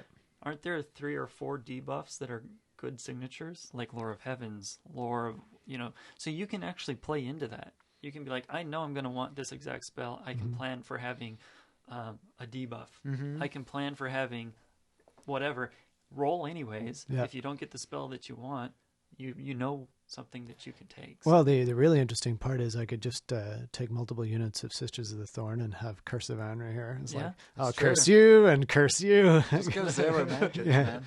Curse you. Yeah. So it's I think take a Wood Elf Blender Lord. I think with MSU, it losing that high point caster becomes a lot more viable and actually essential to keep them alive, because otherwise they're just going to die right away. Yeah. Without a huge resilient bunker, casters are a liability. And that's how I was playing it. But no, you're right. I need to give that a try. I kind of need to. I'm stuck in that level 4 mentality because the previous version of my army was pretty much not competitive without being able to cast those level 4 spells. Right, having that choice. But I think, yeah. Okay. Thank you. Do it. I will. Do it. Yeah. Yeah. Okay. So that's magic. Anything else we want to talk about in the magic phase? No. I don't think so. Okay. Not until we go to playing against. Playing against, yeah, that'd be good. So shooting phase then, I think for me personally, the biggest advantage the shooting phase gives you is target selection, right? Mm-hmm. So if you have, a big unit of archers, you have to shoot, the rules of the game are the whole unit has to shoot at a single target. Yeah. Whereas if you've got lots of small units of archers, you're getting the same number of shots. Mm-hmm. You can position them in different ways so that they can cover, more of the board. And you don't waste a bunch of excess wounds. But on Exactly. the other hand, you don't get to pick up 40 dice all at once and be like, Well, you still can if you You decide, could if I'm they're going to all- shoot all of them. In Yeah. that. they all You need can the still same. do that. Yeah. Yeah. For those dice gluttons out there, yeah. Yeah. That the downside of it is that, sometimes you do want to get that saturation on a single target. Mhm. But now you have to move one of your units into place or two of your units in place, or, three of them are at short range, but one's at long range. And Yeah. you don't quite get that consistency. Yeah, it becomes pretty hard. This is the shooting phase is one where you're going to find what you did in the movement phase really Sure. hurt you, because you had to move two things in front of that big Death Star Right. so you could double flee, and now they're giving that unit a cover save. Yeah, exactly. So Kind of following on from what we're yeah. saying about bunching up. yeah, so it's it becomes tough, but yeah, I think it does give you the flexibility to spread out your shots on a bunch of small things, and you can still focus fire if you really practice your deployment. And when you focus fire, that's when you can really take down those things. You just need to have your shooting phase planned before you Yeah. do your moving phase. Yep. Yeah. And what's pretty common to see is, especially if you have multiple units of the same type of missile troops, like you'll see like a crescent, Yeah. often where they're spread out effectively in a line, but in a line in such a way that whatever's at the focus of that crescent is at short range, and that's what they're trying to kill. And then they move and then again focus on with the crescent. And the disadvantage of that, the advantage we just talked about, but the disadvantage is sometimes they're a little close together. It can mean panic tests. It can mean template weapons are more effective, stuff like that.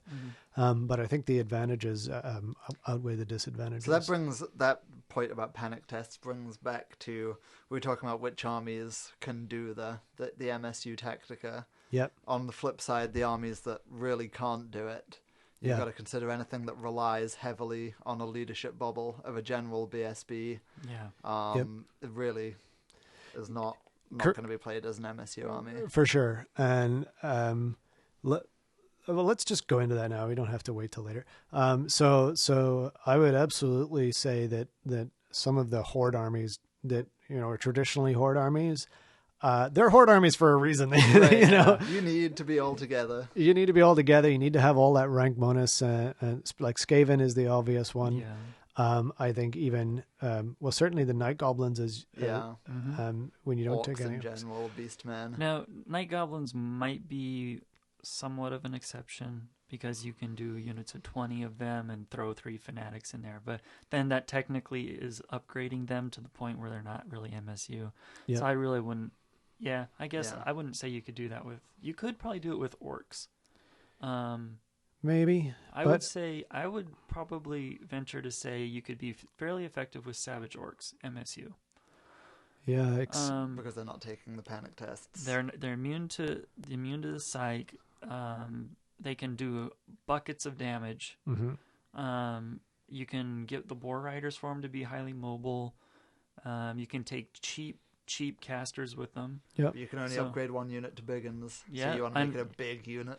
No, you wouldn't even take one unit of big No ones. big Just don't get anyone. Just- Take any at all. Yeah. And they can do a shooting. They can do a lot of good shooting too. Yeah. So So it's doable with it's that army doable. book. Yeah. I think it is doable, but it would be something you'd have to work to master because your animosity with that many units on the table, you're gonna have going to a be lot of failing 2 or animosity. 3 animosities, maybe even 4 or 5 every turn, and that's going to really, really hurt you because MSU, you need to be in control of the whole game, both your opponent Which is what and Tom was yourself. alluding to. Yeah. And if you're running off because you fail animosity or you fail frenzy, probably not going to work. Right. Yeah. So, anyways, So yeah, I think orcs and goblins it's possible, but tricky. yeah. So your example of demons is a kind of slow infantry, what you think of as a combat-y army that works with MSU. It's purely because of the Unbreakable. the unbreakable. Yeah. Yeah, it's because of Unbreakable, and what that means is that pretty much any unit in the game in the army is a threat in combat, Sure. Yeah. right? Every unit has to be killed to a man. Yeah. So, you have these small units who can actually hang in for a couple of rounds. But Yeah, they also have the added benefit of only their core is locked into the infantry. Everything else in their book, special and rare, there's a lot and of- characters, all have the ability to be low point, high damage output, highly mobile units. And so it's pretty easy to do that with that army, I think. Yeah, I think that's true. I mean, I think the stuff that people like to take tend to be a bit more point heavy. You know, they tend to take the juggernauts and the rot flies. What are they called? The plague drones. But I mean, even those guys, you can still do MSU style. Yeah. Beast of Nurgle, one Beast of Nurgle. Beasts of Nurgle are great in any number. Yeah. Sure. I think ogres can be done MSU. Yeah. Oh yeah, that's You really really think? effective. Yeah, I think so. Yeah, actually, I've seen it done. Definitely MMU ogres, but many medium units. But No, pure no. MSU 3-man ogre units. Yeah, Yeah. very effective. Don't Iron really have Guts. the leadership for it, right? I Well, don't because know. their leader could be separate, if he's, or he could be bouncing around in different units if you start taking damage. Well, So- I mean, let's not talk about. You said pure MSU, but if we talk about what I was saying earlier, it's the smallest number plus whatever you need for a specific purpose. Right? Yeah, And I would say with ogres, that's generally I think that you could have a lot of three ogre units and maybe 1 6 ogre unit, or small. I don't know. I've never put it together, say but you I think can it's if you wanna viable. lose. But I don't know. I think ogres We are need so to do strong. some more playtesting I on think that. Yeah. ogres But are they so just strong. their initiative too, and I think a 3-man unit is always pretty much just going to die before it gets to do much back. Only if it's charging by itself, and this is something we'll And get on to when Nobblers. we get on to You have get onto the access, combat. Yeah, access to Nobblers, which I think most people wouldn't think of, but that's the perfect chaff. 2.5 points each, 10-man unit of Nobblers Yeah, and it's in core. in core. Yeah, 25-point redirector I mean, right you there. have so much you could just, That doesn't cause panic tests. and that's where you set up to get those multiple charges with 2 ogre units, one on each flank. With, I mean, there's definite bonuses to having extra ogres in the units and so forth. But this is just a totally different play style, Yeah. right? yeah. Or you could do them 2 wide. Yeah. I mean, 2 deep, or 3 deep. You That would could be do interesting. 2 by 2. Run them all in files. Yeah, One wide and 3 deep. and lead belchers. I mean, Boom. lead belchers are what, 2 minimum, or are they a 1 minimum? Well, it's just, I'm not sure. I know think I would Mornfang say are 2 ogres minimum. 3. Mornf- Mornfang are 2, so and 2 Mornfang can wreck shop, obviously. two so- Mornfang or yeah. 2 Mornfang's all you need. I think you could definitely do it. I mean, you'd have to practice with it. 3 You'd have with to put the lead belchers. list building. I think it's harder to do with undead. yeah, I don't think you would be. Yeah, I'm not even sure you could really even do it no. because of the restrictions with being, with your general and all of that Having sort of to stuff. have a vampire, I just don't. And the same Tomb with Tomb Kings. Kings. Yeah. MSU dwarfs. Yes. I think dwarfs Very definitely I think high that could be pretty. Actually, I mean, Especially if we're saying like, I would take 1 unit of at least 20 guys. I think that's Nope. needed. You Nope. don't think? I don't think you Nope. need to do I it. could see I definitely like. think you need to let go. How- Let go, Tom. Embrace can't. How do MSU. Embrace it. I don't think true MSU dwarfs could win. I think so. I think they can. have a yeah. high base leadership. I mean, you definitely can like do. a lot of small units. Yeah, but you could Multiples, maybe. Right, that's what I'm saying. I would take an army that had Perhaps multiple small units in it, but +1 big massive killie. Oh no, that's. I don't you know think you I need think it. we got to get Tom to play my Wood Elf army. I'm Yeah. sure I would enjoy it. You know, It it would just be completely different. it is very different. I would like to try. Obviously, all 3 elf armies. All 3 elves. All 3 And elves. lizardmen. Sure. Lizardmen do Lizardmen can fantastic. excel at it. Yeah, Yeah. yeah. Yeah. The skink cloud Skink is a very cloud. very common. In fact, I think those 4, the 3 elves and the lizardmen, are probably your prime candidates for MSU. And the demons. I would And add the demons, demons, yeah. I think warriors can do it, but I think there's Yeah, so they can very effectively. Well, yeah, because you can build a whole warriors unit of chariots, so that is, by definition, yeah. an MSU army. Yeah, that's and true. that can be an incredibly powerful army. Yeah, Yeah, it but- hits hard. Yeah. people like taking the cheese so much with those guys that you don't see it as often. Well, old chariot is pretty cheesy still. Yeah, I would consider that pretty cheesy. consider it pretty it'd be cheesy. it'd be a fun tactical Well, you know, challenge too. Yeah. Yeah, like they're 6 so chariots and unmaneuverable in compared to Yeah. other 6 troops. chariots and core, and then just small units, like units of 3 blood crushers. Yeah. 2 units of 3 blood crushers. Skull MSU. crushers. Skull crushers, Yeah, I yeah, mean, yeah. yeah. Mhm. Yeah, yeah. Solid. So not every army can do it, but and some armies lend themselves to it. Mhm. And it's interesting, the ones that lend themselves to it tend to be more mobile, high leadership, Yep. more elite style armies where Yeah. each member in the unit can actually do something significant by themselves. You're not relying on weight of numbers or. I think a high initiative really helps as well, because if you're going to be hitting stuff with small unit after small unit, you want them to Swing in like first, actually do their damage before they just evaporate. Yeah. Yeah. True. Yeah, I think Like that's MSU true. witch elves is just terrifying because they're just getting hit by 10 witch elves over and over again, with each of them like each unit dishing out like 25 attacks or something. Gross. Yeah. Yeah. Okay, so actually, let's just roll right into the combat phase then. Okay. So I think the thing that defines MSU combat for me is the multiple charge. Yeah. Right. So the fact is, you've just got so many units that can charge that you're going to be able to get multiple charges way more frequently than you would with any other type of army. And the other side of that coin is you have to charge with multiple units because you don't have the heavy hitting power of, all that all those extra ranks or those combat monster characters or whatever else you get. Although when you do have something with like the damage output of witch elves and you have a lot of units of them, there's something to be said for just, tenderizing units up with a charge at a time of witch elves and then eventually pick your multi-charge to finish a unit off. Yeah, that's a pretty viable tactic. So dirty. Well, with witch elves, maybe it's dirty, but I think about my eagles, and like a lot of times I've thrown an eagle in front of a unit and just picked off a couple of wounds, knowing I'm going to die, right? So I throw the eagle in front of the character in the unit and try and pick a few wounds off that, and then do it again with another small unit. And then by the time they've made it all the way across the board, I've chipped off 25 to 30% of the strength of that unit. They've lost some of their static combat res, and then I've got 3 charges on them, one in the front and 2 in each flank. And so you've not only reduced the strength significantly, but you've put them in a position where you want them to be in by directing those combats. The downside, of course, is that your units do not have much in the way of static combat resolution themselves. Yeah. It's unusual for you to get a rank bonus of any sort. If you're really unlucky with your dice, you probably don't want to do MSU. Yeah.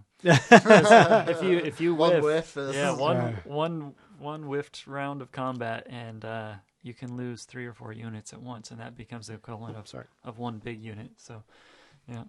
Yeah, that's definitely true. And I think one of the reasons that elves and demons are definitely the ones you see playing MSU more often are because they can survive those whiffs. The elves because of always strikes first. The demons just because they're unbreakable. Yeah. And I think the other thing about the combat phase is there's and it's kind of not really the combat phase. It's more the movement phase, but how you position your other units predicting the outcome of the combats that you're in really affects how well you're going to do in the game. And this is what Tom was saying earlier about, how in the hands of a good player, the army can be absolutely lethal. It's because, they have seen that they're going to win this combat, but not win it to eliminate the unit entirely. So there's going to be, there's going to be a break.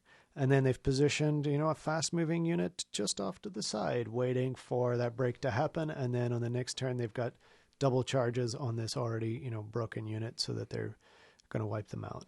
Stuff like that. Being able to see the flow of the battlefield. I think, I'll put my hand up and say, I've had glimpses of that. I don't consider myself an expert at it, but I've had those aha moments where Like, oh yeah, something really sweet's about to happen. exactly. Did I just do that? Yeah. That was awesome. Go me. Yeah, for sure.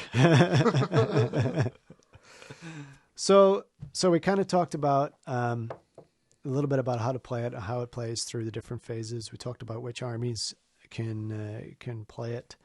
Let's talk a little bit about how to beat it. It's let's assume you're not playing an MSU army, because MSU on MSU. Say I have a kind of regular army against an MSU. Yeah. Number one, hope the person I'm playing is not very good. Take a corner.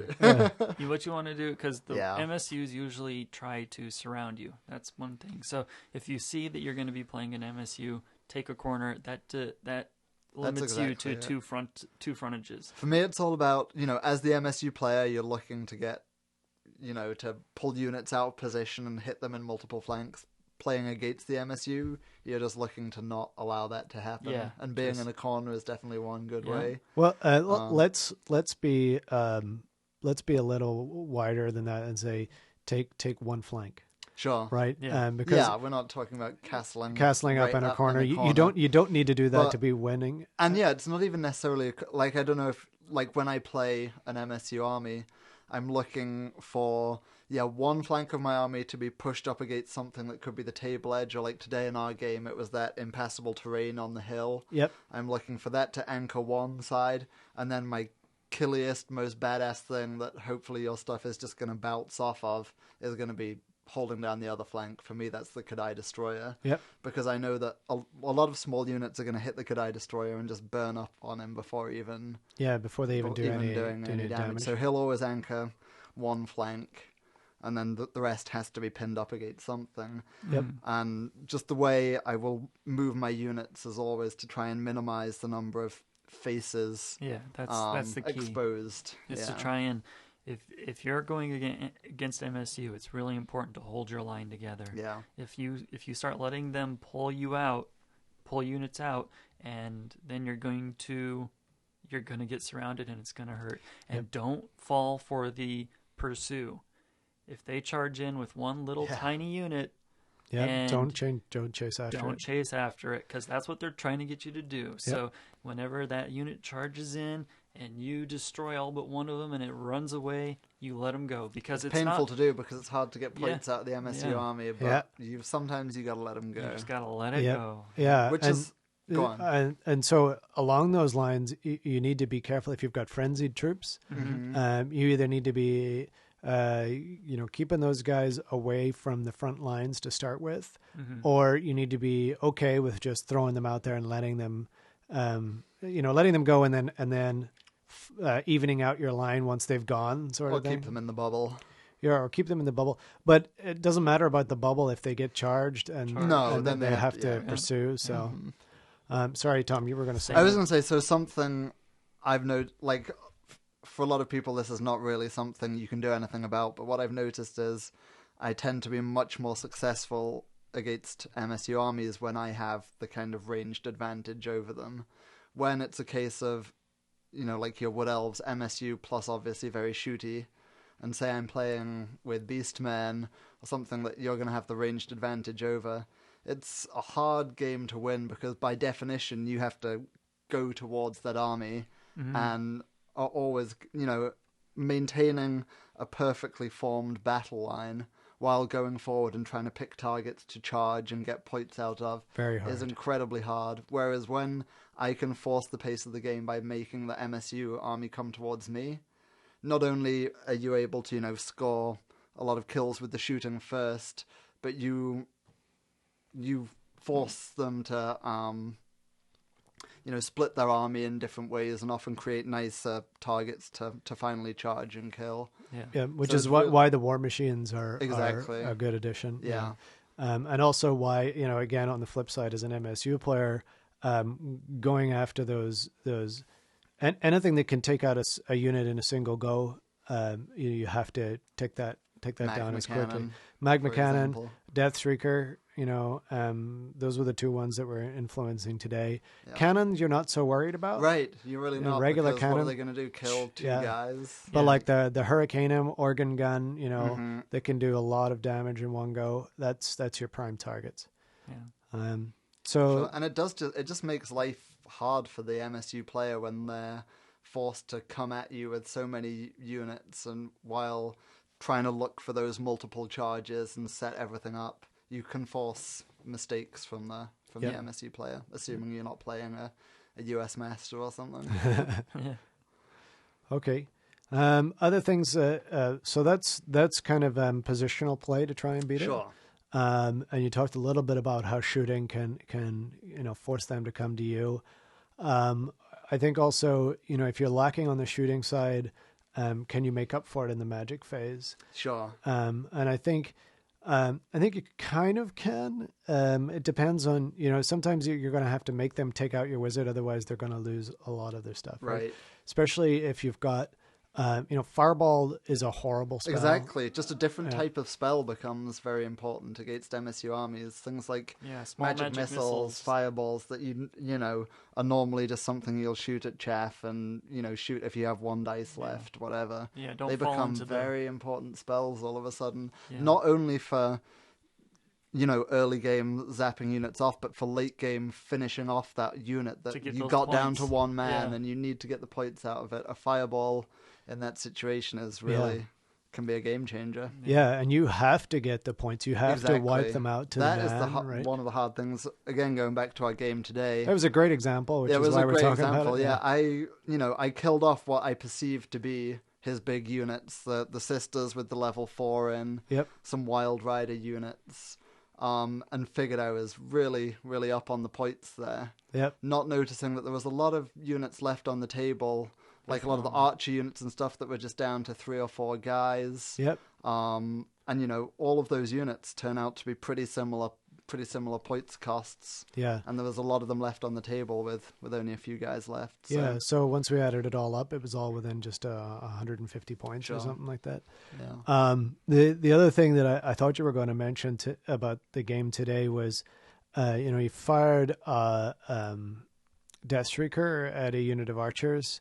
Got it down to 5 men, I think, or 4 men. Mm-hmm. And then you fired another one, and this was in the subsequent turn, and it actually scattered on top of that same unit and took out all but one guy. Right. And then that one guy was left around there for 2 turns, and he's a little musician running around.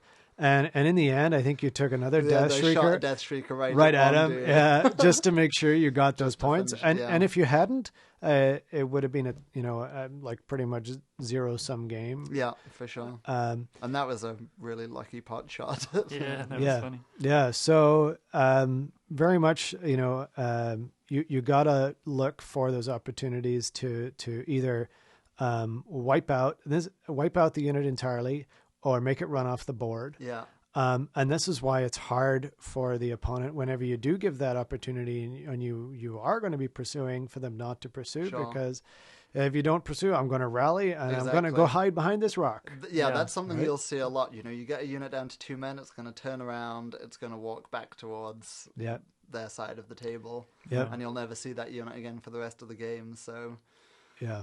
And all of a sudden you'll be left with closer stuff that looks like a bigger threat, but sometimes it can be worth focusing a little shooting on those 2 men who are running away back towards the other side of the table. Yeah, there's nothing that's a big threat in the army, right? It is all a series of small threats that just kind of paper cuts you to death, right? Right. you know, and I think a lot of the time, and this is one of the things if you're playing against the army, you have to look out for, is they're going to chip away and chip away and chip away, like in the shooting phase or in the combat phase, whatever way they've constructed their army. And before you know it, you're down to half strength in whatever your combat block is, and or worse than that, before you know it, you're not able to take a lookout sir roll because they've just in 3 turns they've chipped everything away, and you have to move your character out of the unit or something like that. There's a lot of things to remember playing with an MSU army. Yeah. Forget one of them. You've left a character somewhere they can be sniped off. Yeah. The good news is that it's a hard army to play well. So the bad news is that if you see someone taking one, the chances are that they know how to play it. Yeah. So you got to be careful. And I think one of the things, I think you mentioned it earlier, Ricky, is give up those big number 6 spells, because the chances are you don't need them. And every lore has a magic missile in it. Take those. Yeah. Take those. I think every lore has one. That has something to wreck, because those number wreck their 6s day. that might kill 50% of a Death Star are going to do nothing to a little one, when a magic missile could actually take out the whole unit. Sure. So, because you don't want to force just tests, you want to force damage. Yeah. And good case in point again today. You cast a final trans on my unit of Wild Riders, and one guy died. Yeah. Yeah. Oh no. Doesn't do much. Doesn't do much. Yeah. And they're all immune to psychology, so they don't care. Yeah, stuff like Fireball. Fireball would help. Magic Fireball's missiles good. that can be boosted. Yeah, Fireball is to me the I hate Fireball. I hate seeing Fireball. On a wizard. Ruby Ring I'm not so worried about because you can't boost it. Yeah. But the boosted version's the 2d6 version, and then there's a few other spells that do 2d6 hits. Seeing 2d6 hits, if you're playing MSU, generally those are the ones you want to be dispelling. Take Vindictive Glare if you roll it for goblins. Yeah. 3d6, strength 3. That's going to take off a big chunk of the health. strength doesn't matter because it doesn't matter too much, because the chances of you having anything other than tough 3 or tough 4 are very, very slim. Pretty slim. Yeah, right? So come back to Army Comp. One note. You don't want to... It's just like where you got to let go of the level 4. When you do MSU, you probably will have to let go, with few exceptions like the warriors with their chariots. You're going to have to let go of the big monsters. Yep. Because they're almost always going to be double the points of one of your small units that are trash and can be thrown away, and monsters draw fire. So all of a sudden, if you put down something that the cannonball can take out in one shot, the cannonball is going to take it out in one shot. Yeah. But if you put down instead 2 small units that the cannonball can only kill one or 2 model per turn, then all of a sudden you've neutralized that damage potential. So don't fall into the taking big monsters. Oh yeah, but it's only 120 points. Yeah, but it can still die very super quickly. easy. Yep. So you got to think about how you can deny that. Yeah, some of the things that I look at, we're good to talk about army composition. Some of the things that I look at are, what's the total number of wounds on the unit, right? So take an example, the Warhawk Riders, right? Warhawk Riders are 135 points for 3 models. That is 9 wounds At T4. at toughness 4, right? And they have to do 3 wounds before one of those models comes off. That is pretty good value for points. Yeah, it is. Yeah. Right? I think that's a great unit. Yeah. You compare that to the Glade Guard. Glade Guard, if I take them with True Flight Arrows and a Musician, which is kind of my standard build for them at the moment, that's 160 points for 10 guys. They're only tough 3. No save. No save. Mm-hmm. So, they both have their place in the army, but I look at that and I think, your Glade Guard are getting 10 shots out, right? That's why they have a specific place in the army. Yeah. I look at that and I think there's definitely a spot for the Warhawk Riders. 1 second. Oh, wanted to sneeze. but if I compare that with Dryads, right? Dryads are tough 4. You get 10 wounds, 110 points. They're within 20 points of each other. Dryads can't move for crap. They can't move for crap. Obviously Warhawk Riders are flying. Skirmishing. They're harder to hit. Shots too. Yeah, they've got the missile weapons. They've got all these extra special rules. And I look at that and I say, okay, points for points. The Warhawk Riders are strictly better. So you kind of have to look across that and be. You have to be fairly gung ho about saying, I'm not taking this unit. I've got these wonderfully painted ones, but I'm still not taking them, right? And then when it comes to adding models to the unit or adding upgrades, it's like start with them naked, play with them naked, and then see do I need to add something onto it, right? And that's that's about the best advice I can give when it comes to trying to put your army list together. Yeah. What about characters in an MSU army? Would you say by definition, if you include a lot of characters, then it's not MSU anymore? You would probably never take lords. What if I made a Dark Elf army that was like 10 masters on cold ones running around as their own little individual units? That would work. That would work. If you're doing, you don't want to do. See, that would be pretty nasty because then they could all join together into one big unit. Yeah, and then you just got a Death Star. You're like, oh, end of game. Yeah. So that's pretty nasty. But thankfully, they're 75 points apiece. So it still turns into a pretty good unit, though. Yeah. I think you get a 1-up armor on them. Yeah, but by the time you get to that, they're like 100 level, points each with a 1-up armor and a great weapon. Yeah. So I think characters broken. Keep in mind that once you put a character into a unit, that unit becomes a target. So if you do want to take characters, they need to have such a benefit to your army in general that they're worth becoming a target. What if creating the target is their point? You fine. Create a target that draws fire while you slip in a load of other stuff around the side, and which is kind of the point of the Sisters of the Thorn unit, right? I like them for that purpose. They've got a ward save. They've got a ward save, and so does the wizard.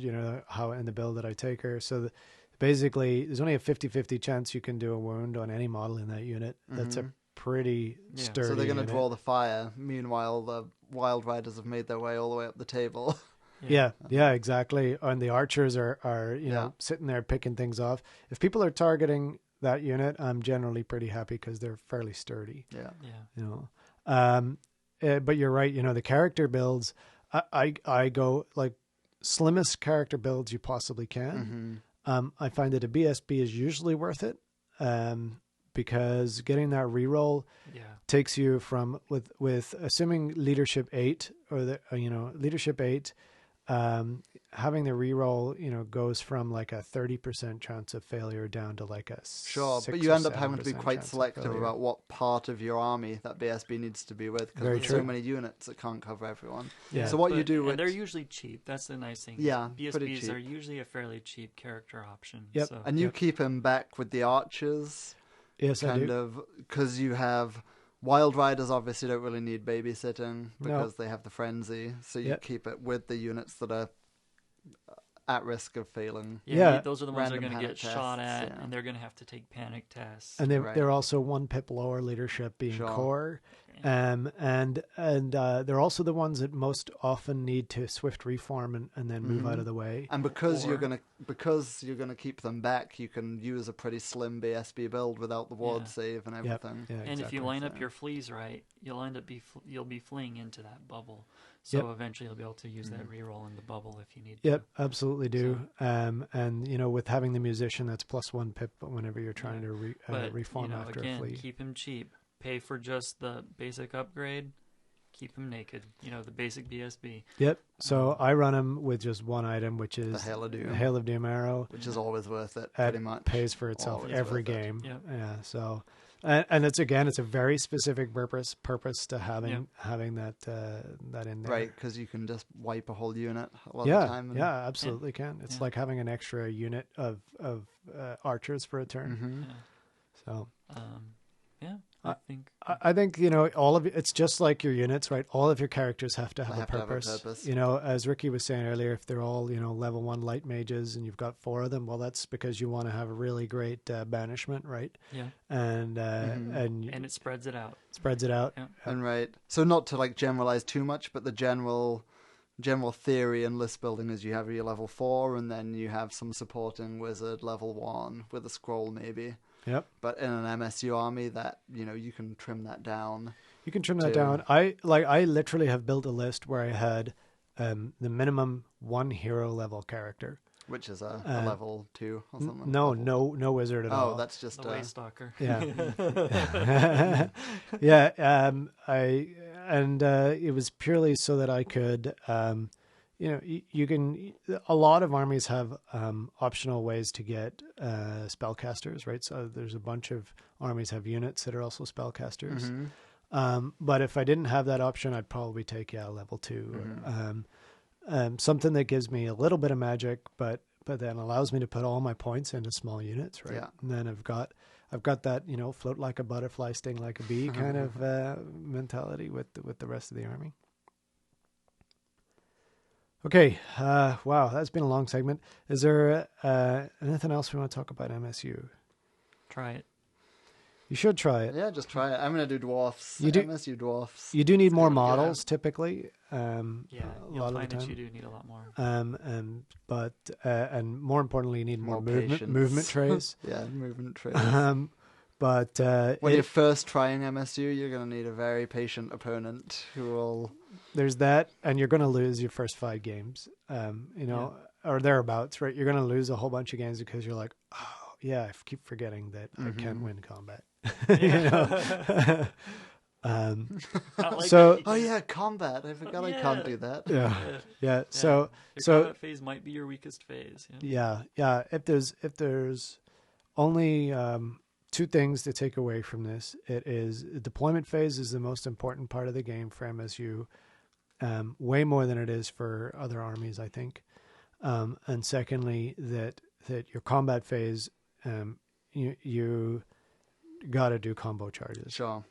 So I think we ended our Death Star analysis by picking out what we thought the scariest overall Death Star is. Which we So think now was if the Gut Star, We wasn't it? picked the Gut Star. Yeah. So what if you had to pick your scariest MSU army to come up against?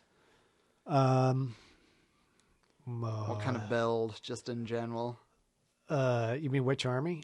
Yeah, which army and what kind of build within that army? For me, Yeah. it's got to be the kind of fast cav supported by Witch Elf, Dark Elf army. With all Lots the repeater and bolt lots throwers. of Dark Riders shooting their repeater bolt throwers, and then small They've got the repeater crossbows and they've got repeater crossbows. Oh, they've got sorry, bolt Two throwers. Burlock yeah, units. have the some warlocks. lots of warlocks, and then units of 7 Witch Elves or something. I think they have to have minimum Are 10. they minimum right? 10? Minimum 10. All right, then 10. Yeah. 10 to 14 Witch Elves. That's pretty scary to me. Although the Wood Elves, I gotta say, too, are pretty Yeah. sturdy.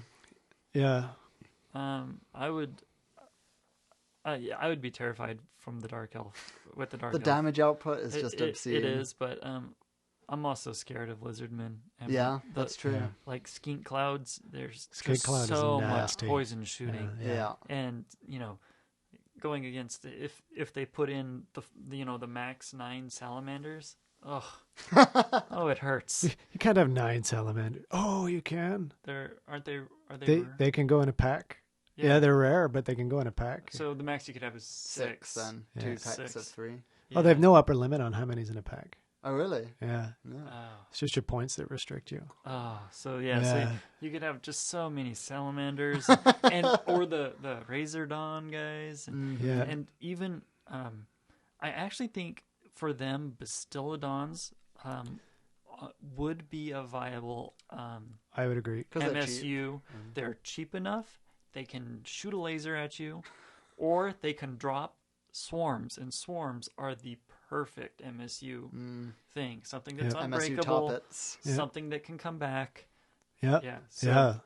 Yeah. I think That's a good Lizardmen's- point. That's And then pretty they- convincing argument. for- Cowboys and Yeah, Cowboys make great. And then they have the ultimate MSU wizard, Teto Echo. Yeah. I mean, he's only 180 points, Lore Master Heavens, which is a great lore for MSU. And he gives Vanguard, and he can do rerolls on his Comet and all sorts of fun and stuff. they He's just have You've two got kinds of flyers. crazy War Machine Hunters, the Ripidactyls and the Chameleon the Skinks. Chameleon Skinks. Chameleon Skinks are the best War Machine Hunters in the game. All right, I'm convinced that's probably the scariest. It's very then, scary. I've never played against it, but thinking through it, And it's all That's really pretty points scary. efficient too. Well, And then the even Dark Elf one their is very core- scary in combat. Yeah, and exactly. The shooting is scary, and their combat is scary. But I think the Lizardman one, man, there's just so many models on the field, and they're so hard to eliminate. That's the thing is the Dark Elves. You're getting probably twice the number of lizards on the table that you could to the Dark Elves. So if you're going up against somebody who has high damage output too, like a gun line, that Dark Elf army is going to have some issues if they castle up in the corner. Yep. But the Lizardmen, they'll just come at you with more skinks than you can handle. That's right, and so much poison. And they can fly over your front line because they have the flyers that can charge over instead. Yeah, I think it's a very, very effective build, and it's one that's not played anywhere near as much as it should be. I mean, you do see it, but so many people poo-pooing the Lizardman, and you know, I mean, I have to be loyal to the Wood Elves. I think the MSU Wood Elf build is pretty scary as well. It is scary. Yeah, and there's a lot of ways you can play it too. You can do cavalry. Yep. You can do all fast cav. You can do. And unless you have some of those war machines that I have access to in the Chaos Dwarfs that can kill off a lot of models at once, then you're not going to have the ranged advantage, and you're in that sticky situation of having to come at the MSU army and expose yourself. Yeah, it's a tough one. I think all three of those are really good. I think the demons is an interesting one that's very hard to beat. I think it's harder to pull off a good win with that army, but I think it's really hard to get any points off of it either. Yeah. So would you agree that overall? I wouldn't want to face any of them. Let me put that Would way. you agree that overall an MSU army wielded by a skillful player is scarier than any Death Star? Yes. Absolutely. I think to beat a Death Star, all you have to do is be a moderately good player who understands how to use movement phases and redirect. Yeah. Whereas a good player with an MSU army, very hard to beat. very, very difficult to beat. Yeah. The Hobby Horse.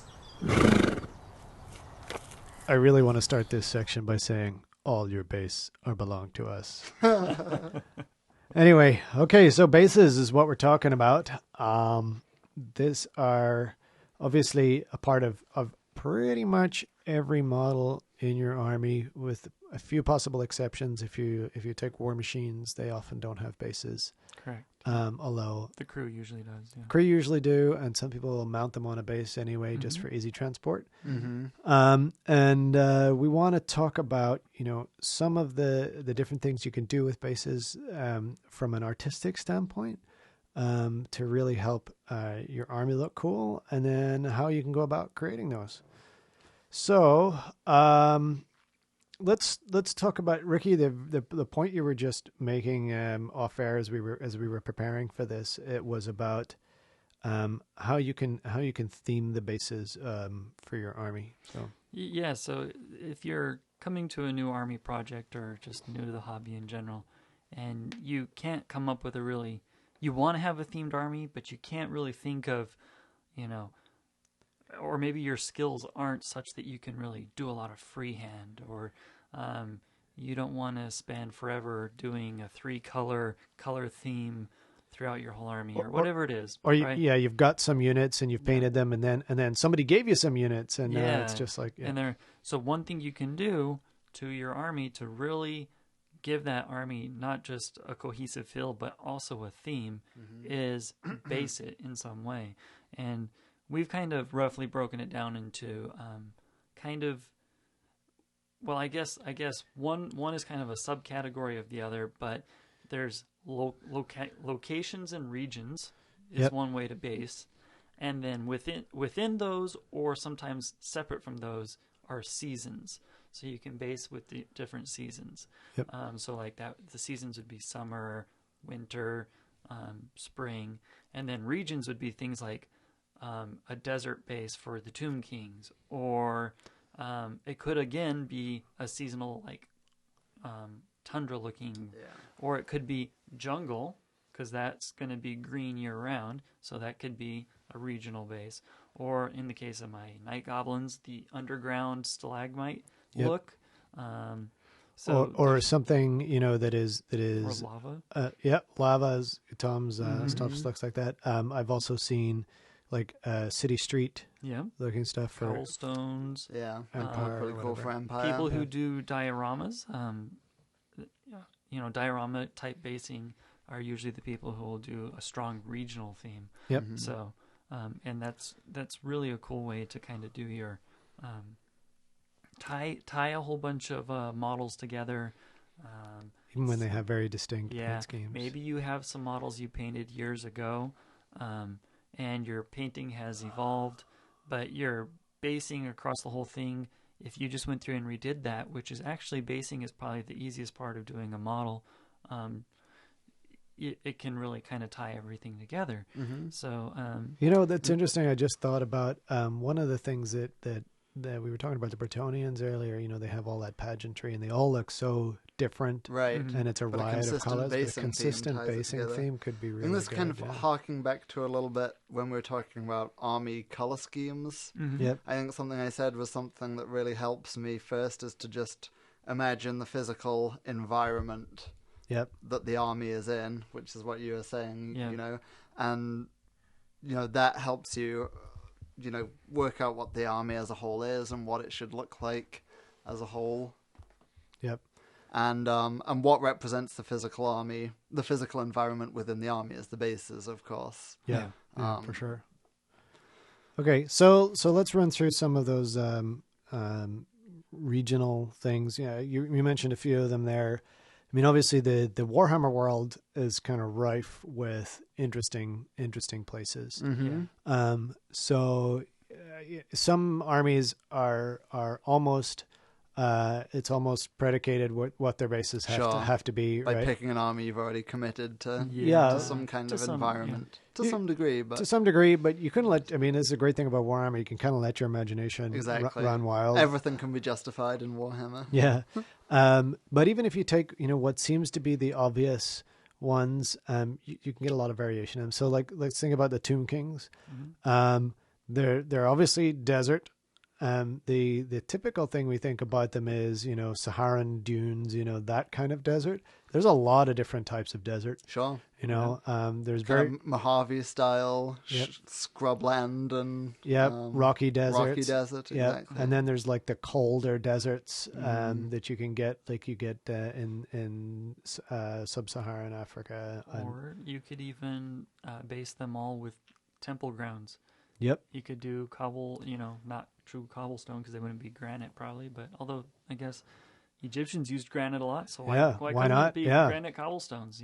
So you could do a gray cobblestone as the base if you wanted. So or sandstone, or if you think about the Nile Delta, it was all reeds. Green. And you think about it in your head like the papyrus and lush and crocodiles and that sort of thing. So don't limit yourself when you're thinking about put what the everyone on a bases crocodile. Well, I mean you could take a what would typically be a lizardman themed base and put it on the Tomb Kings and I bet it would look cool. I'm sure. And, I'm sure and you would be like, oh yeah, there is rivers in the desert, isn't there? Yeah, of course. So what were we going to talk about? I was just saying that we were talking about if we're going into a bit of deep detail on some of these possible themes that you could have, right? Not to limit yourself. So that's desert. Wood elves obviously is something that I've put a bunch of thought into. You don't need to restrict yourself to it has to be leaves.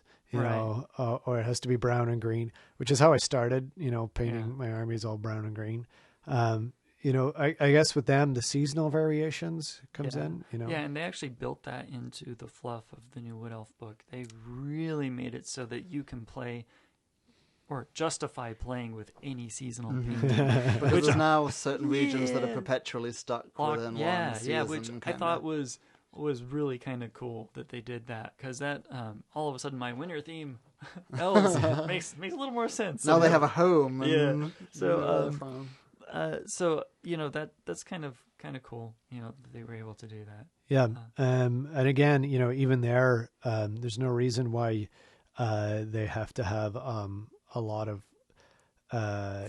foliage on the base or anything like that. Because there's like the whole there's a mountain region. Yep, And the so pine you crags. Could, so you could do a whole rocky base looking thing and say, oh, this is the pine crags area. With like so it's really part of like developing the fluff of your army, isn't it? Yeah.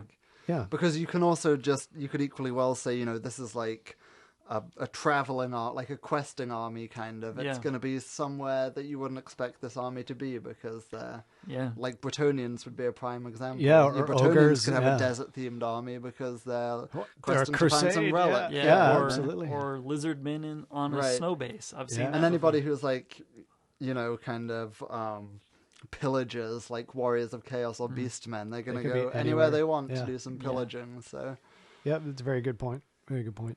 Yeah. So think through what you want to have. So that there's obviously, that's your imagination. I like to think that anyone who plays Warhammer does not have much of a limit on their imagination. So, go for your life when you're trying to figure that stuff out. Now, the next part that we're kind of going to go in and talk about is maybe what might actually rein in your imagination a little bit into a real physical thing. Yeah, exactly. So, I hope what we'll discover is that it's not as difficult as people might think it is. So, no, I still maintain that basing at any level is still going to be the easiest thing to do.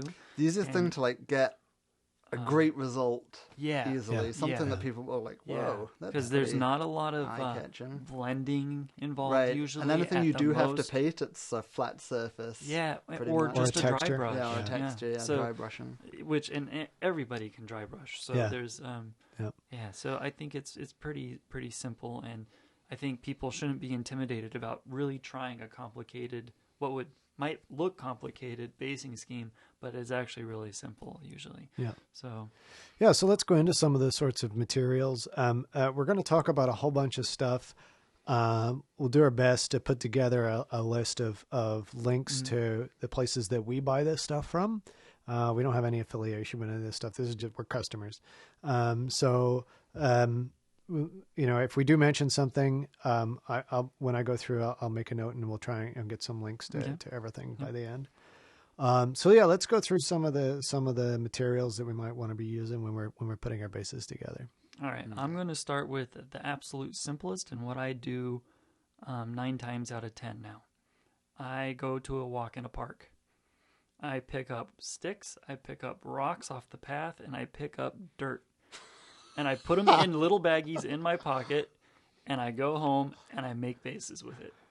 And somebody's going to call the cops on you one day. Scrabbling around in the dirt.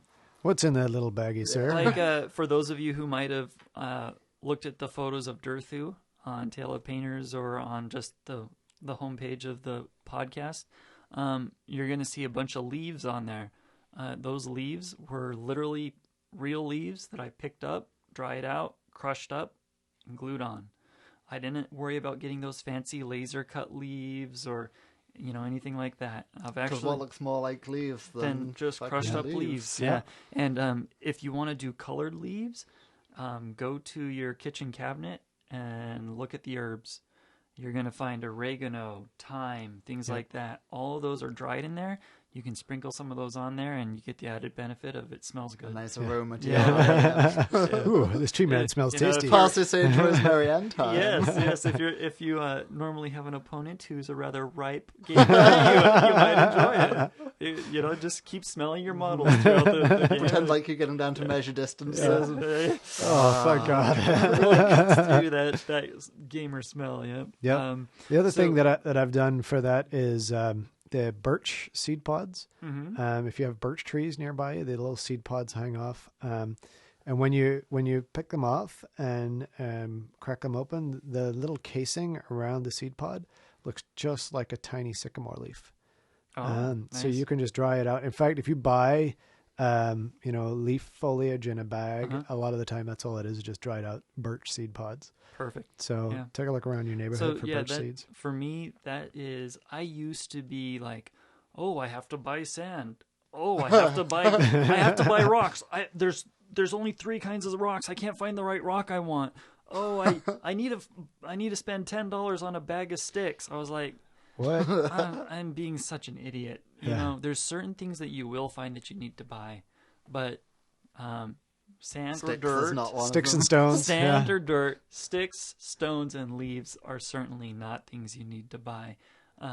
Save yourself the money. Put the money towards the plastic models that you can't sculpt yourself, and go out with a baggie in your pocket and pick up these materials, and you'll find that your basing is actually more organic and more natural looking, because when you buy stuff that's in a quality controlled, all the pebbles are the same size, and you put that across your army, it ends up looking not quite so organic, Okay. not quite so realistic. So Dare I say that your kitchen tip is sage advice? say, Sorry. I couldn't help it.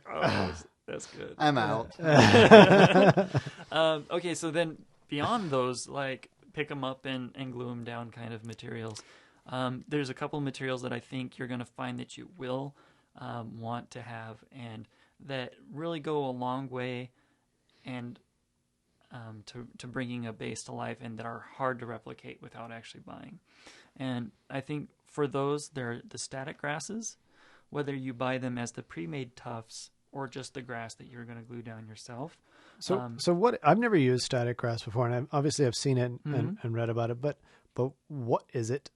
So it is usually fibers of polyester, which react to a static charge. That's Okay. where it gets the name static grass. Okay. And if you're using static grass the way it's intended to be used, you're going to put down some glue that is usually water-based, and you're going to use something that's called a static grass gun. I think that's what they're usually called.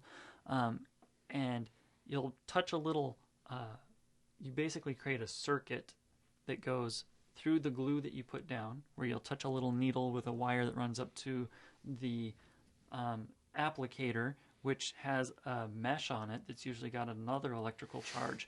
And so you end up creating this little electromagnetic field, and as the grass falls through it, the static grass ends up standing up and gives you that tall grass look, right? Okay. So that's where it gets the name.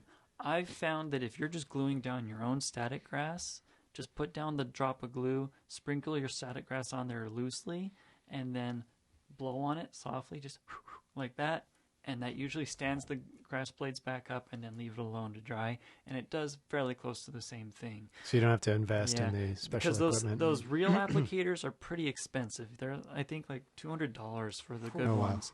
Now, there's ones you can make online with those electric bug zappers. There's actually some pretty good how-tos on how to do that. Cool. And they're a pretty cheap way to do it. But glue and blow is kind of your. Glue and blow. I've also. Well, you are walking around in the parks with little baggies, you know. Yeah. I've also. Yeah. Glue and blow, man. So I've taken to. I use sorry, that it's when late I'm at doing a night. whole army. Yeah. I'll just use the static grass. That's cheap. It's cheaper than trying to buy the tufts. When I'm doing display models or characters, I tend to use these pre-made tufts. They're usually, I think, Silfor, SILFOR or something like that, I think is the one that I prefer. They have, what they'll do is they'll make static grass the same way, but they'll have 2 or 3 different colors in each one of these little pre-made tufts. And they'll have 2 or 3 different lengths as well. So you end up getting tufts that look like they have not only fresh growth, but last season's growth. And so you get that nice... It looks organic. Or more organic variety, which is hard to accomplish on your own with... even if you're blending your own, you tend to end up not quite successfully, unless you have one of those applicators yourself. If you have that applicator, you probably don't need to listen to this rest of the time. That's true. Yeah. But so I You're an tend to expert buy. already. So for me, I still do buy the tufts. I think that's the one thing I that use the tufts a bit too. The Army Painter has a pretty good range of tufts. I use those a lot. I actually think the Silfor are more economical compared to Army Painter. I think Army Painter charges a little more per like inch of tufts or something like that. So, and the cool thing about the Silphor ones is you can order sample packs from them. They still charge you for the sample pack, but the sample pack is the same size as the Army Painter ones, or even bigger. And so getting that sample pack is actually cheaper than the Army Painter ones, has more in it, and, you know, they have a lot more variety too. So Cool. And those things are super easy to use. Put down a drop of, you can either use PVA or super glue, either one. You just grab the tuft by the fur, pull it up, stick it down, done. That's all it takes. Nice. Super yeah, it easy. looks really good. Yeah. And, you know, that's a great product. it's super fast to do. So for me, one of the easiest ways to do basing now is glue down some dirt, sand, whatever you prefer. My personal preference is like the Vallejo Textures paints because they're already colored. Yep. They stick really well. The sand doesn't rub off. And it's a really, really fine sand, so it looks more like natural dirt. Mm-hmm. Yeah, what I found with the GW textured paints is that there's not a consistent mix in the texture. Yeah, they don't put enough in there, Yeah. and you're paying a premium for, Yeah. you know. Paint with sand. Yeah, like I bought one can of Vallejo. I think those are probably, they're big jars. I think they're, I don't know, however, probably about 8 ounces. Yep. And I've done my entire Skaven army, my entire Night Goblin army, and numerous others with that one jar. Nice. That was probably like $10, and it applies super easy with Is the that what sculpting tool. Goldfag's done? Yep, that's what Goldfag is on. That's the base under Durthu here. Nice. Any of my models that you look at that's been done since my Skaven is done with that same jar. So it's super. So it's definitely a worthwhile investment it's right there. a really good value. That's if you. The thing I like about it is it dries really fast. It smears on with a sculpting tool, just kind of your spatula shaped sculpting tool. Oh, and it shapes up, so it's textured itself, and it shapes up. Yeah, and if You you, do want a to, wash over that to get a little depth into it. you can do a wash and a dry brush on top of it, and it's done. So they come in several colors. There's like 3 or 4 different colors. I prefer the one that's just a gray. Then it's like it's primed, and you can put whatever color you want on it. Yeah. So that's my personal preference, but there's ones that are kind of a almost bubonic brown now, I think is the color, but it's kind of a warmy yellow brown. It might be good if you're doing like a desert or... Yeah, and then there's a true oxide one, which is really red colored. There's also one that's really heavy texture, so you can get those.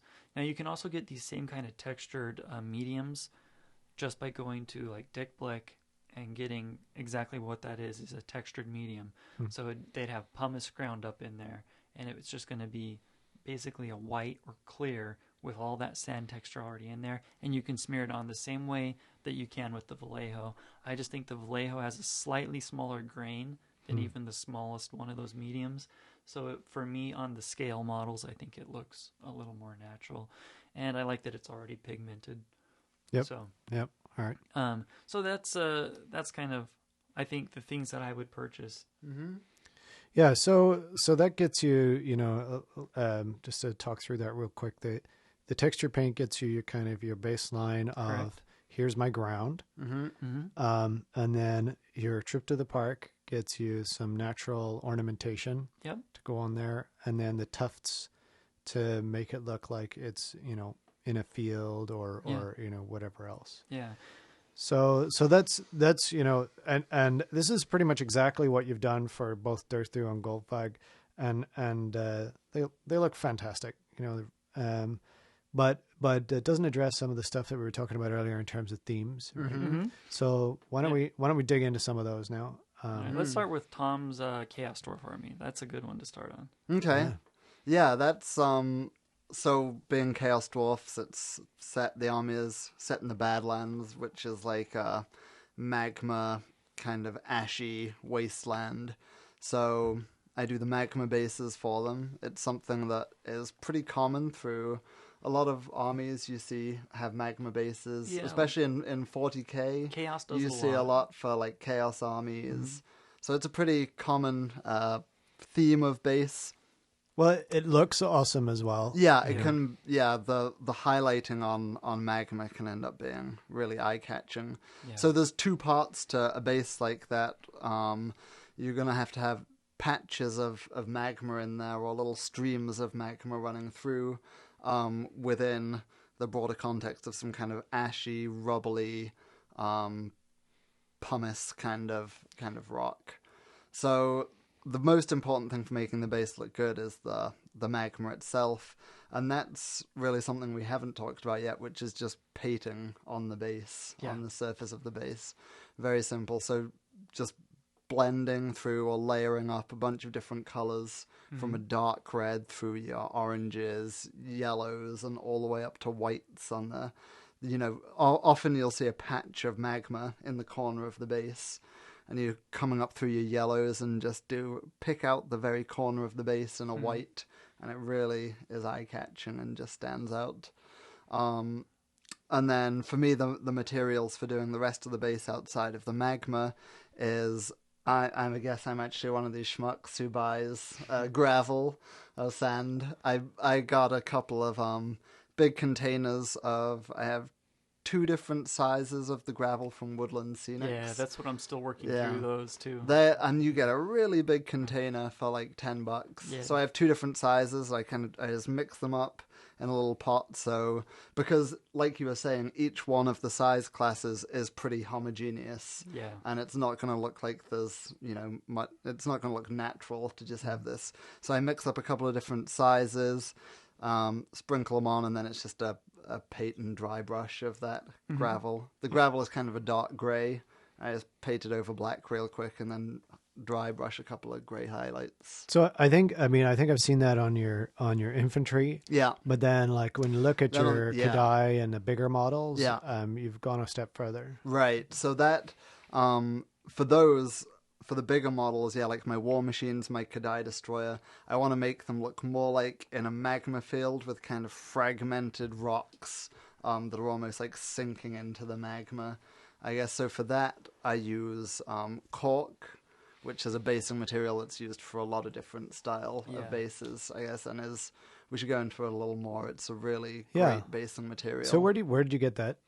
I use cork coasters, which is something you can pick up in home stores. Yeah. Craft stores often carry them, and recently I've just been buying them off Amazon. There's one particular brand I really like.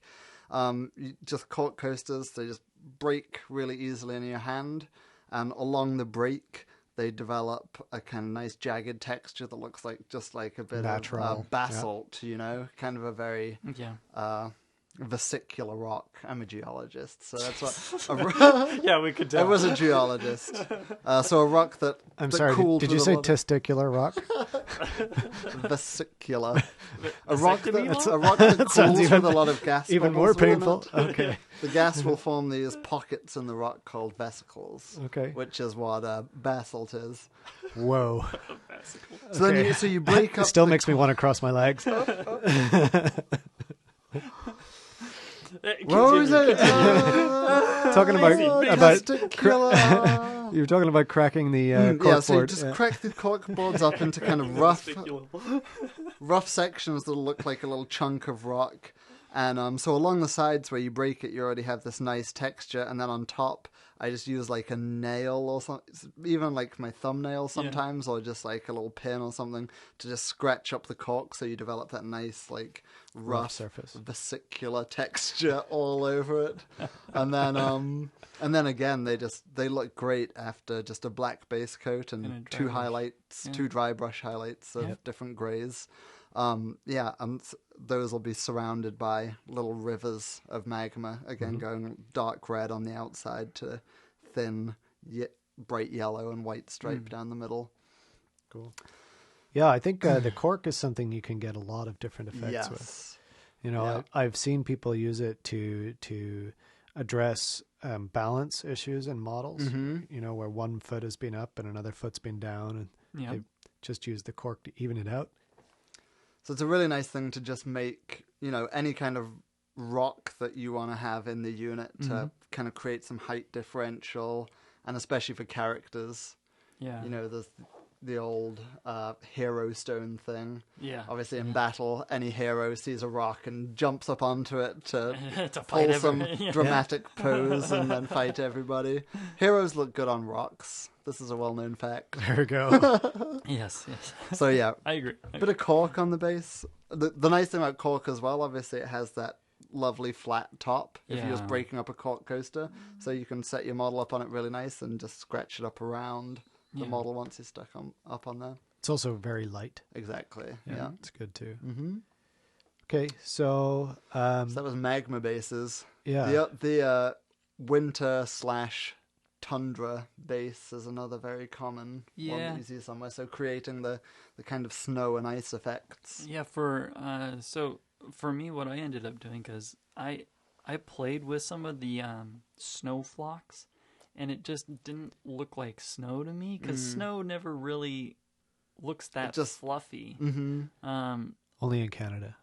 Fresh Yeah. powder snow. Only looks pretty when fluffy. it's actually falling, you know. Yeah. Yeah. And So I thought I knew stuff about snow until I lived in Saskatchewan, man. and I don't know how you survived. yeah, I mean, I remember one day coming out and there were snow crystals, ice crystals on my car that literally looked like something you would see in a Disney movie. You know, they were big They like just grew leaves, perfectly. and when you picked them up, they were.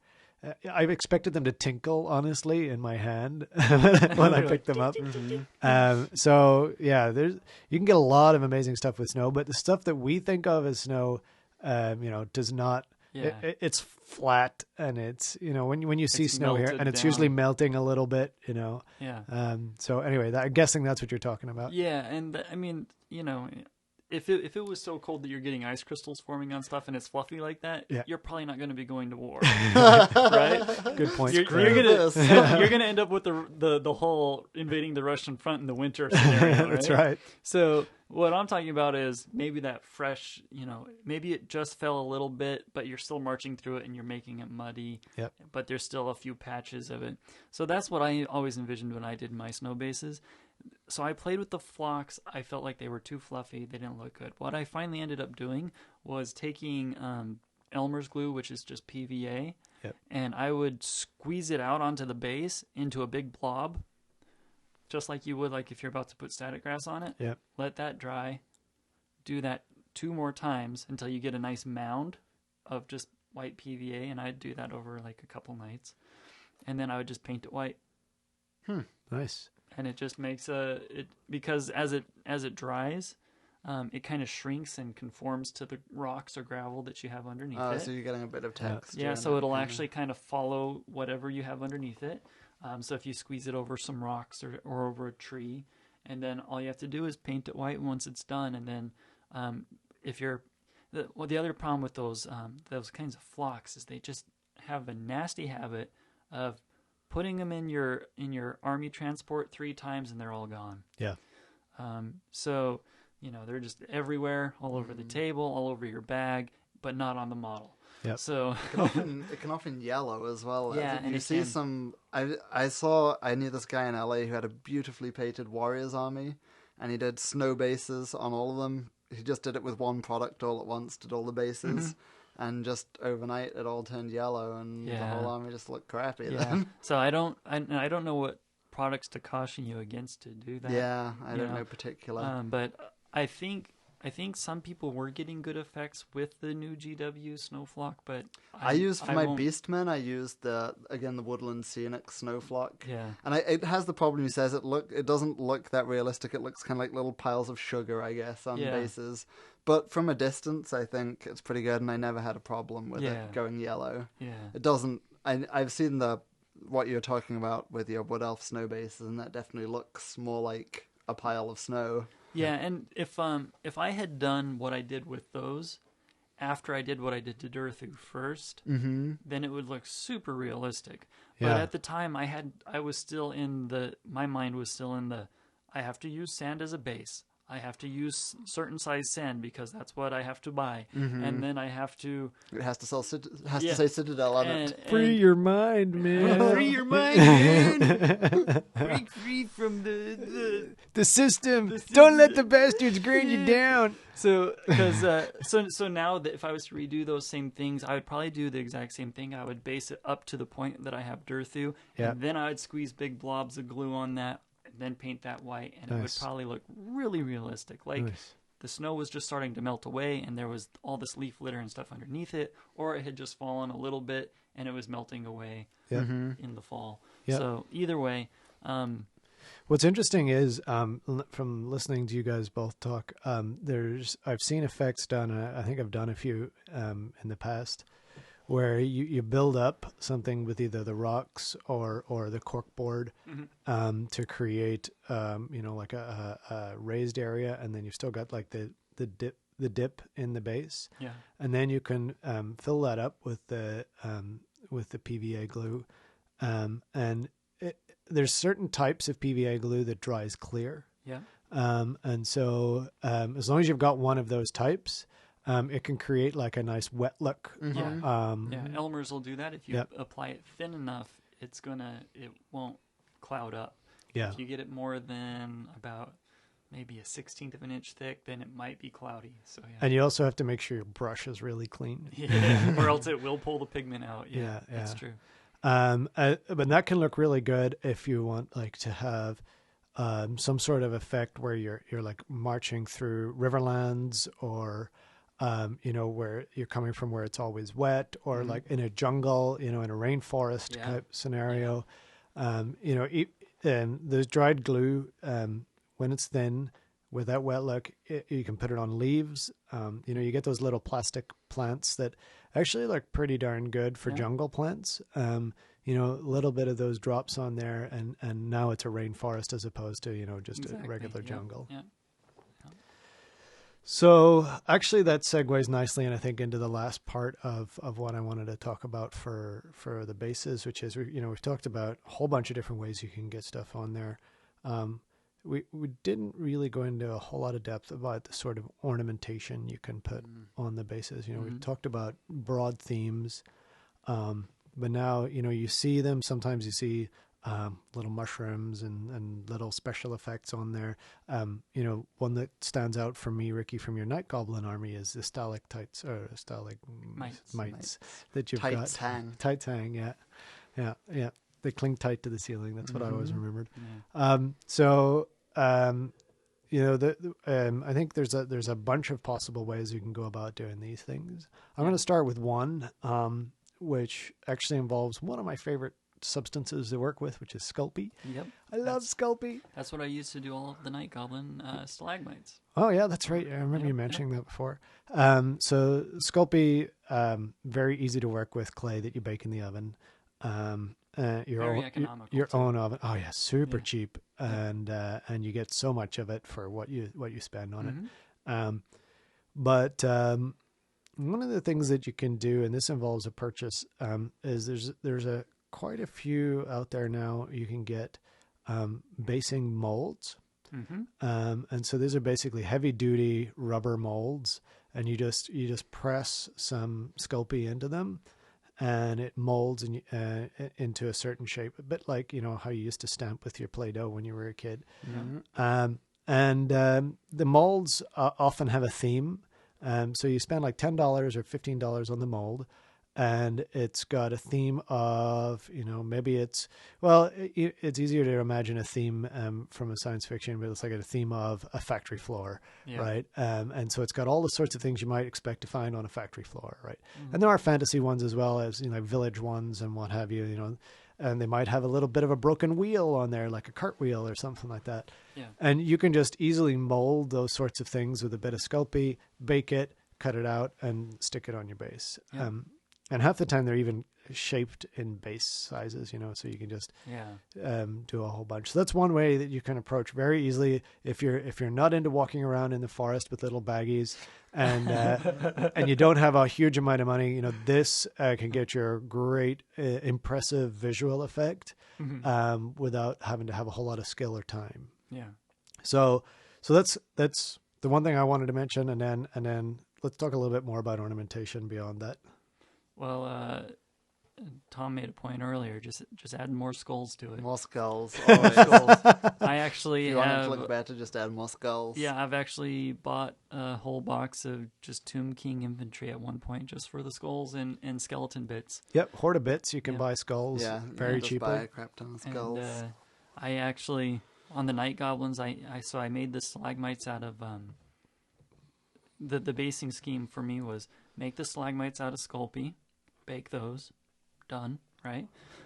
Glue those on with rocks at the same time, pose the models on there with the rocks and the stalagmites, add skulls and bones and mushrooms that I would cut the mushrooms off of the sprues or whatever, and then I would take the textured sand and I'd work that on in between everything, and then it would get primed with the model at the same time. Yep. And then it was just a quick 2-color dry brush and it was all done. Super Nice. quick and easy. Yep. So ornaments are really going to add a lot to your army. Don't worry about getting ornaments on every model. In fact, you want to just do it on a few spots here and there to help break up the scenery. If you do have skulls on every base, it looks a little bit scully. It looks a little weird. It Yeah. looks just a little weird. Yeah. But if you maybe put skulls around maybe the unit champion, or definitely on a super favorite character of yours. No, they need 2 skulls. Oh, 2 skulls. Yeah. And at least this one is femur. this is a 2-skull minimum. Yeah, yeah. And, like Golfag here, he's got a great big one that was sculpted on there for him. So that was nice and easy. Yeah. So if you are just trying to sprinkle some across the whole army, then those GW basing kits are actually pretty okay. I ended up buying one of those when I first started thinking about doing the Night Goblins. Opened it up, I was really happy with the quality and the detail on the few pieces that were in there. The little resin pieces. Yeah, but most there of the were kit is just rocks. But yeah, so I actually got a lot of use out of those resin pieces. I used all but one piece, I think, because it just was too big to fit on the 20 by 20s. Mm-hmm. But I used all the others because they were nice, and I could sprinkle those throughout. And they have some nice little resin bits in the Citadel Basin kit. There's some that have like a shield kind of poking out the ground, just stuff that's kind of been buried in the ground a little bit. And it just saved me the trouble of trying to go through and do all that myself. Mm-hmm. But honestly, the cheapest, easiest way to do it. You couldn't use that on a whole army. No, you could not. You could not. So I just use that to sprinkle out. But the easiest thing to do is just open up your bits box and grab some stuff that you if your army has one particular nemesis, let's say, then a bit of paraphernalia from that army. Yeah, if around. There's some buddies that you always end up playing and you're just now getting to finishing up your army, ask them for a few bits so you can cut them up and put them on the bases, and it makes it look like you guys have been fighting so many battles. And that's another thing. That's like going for a walk in the park, trade bits, trade bits, and you both get do a trophy swap after a game. Loser has to give some kind of trophy to the winner that they can add to their base. Yep. Oh, yeah, one of the coolest, slight aside here that I ever saw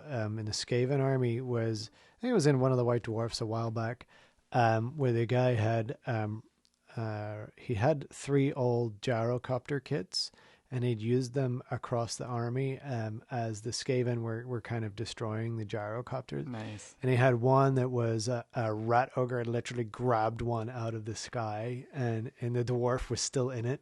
And this was like a big unit filler. And I think I've seen that same one. We should talk about unit fillers at some point. Yeah, we that's should. another cool, it is. cool thing to do. Anyway, sorry, that was a bit of an aside, but it reminded me of it because I was thinking, what bits can I easily get? Yeah.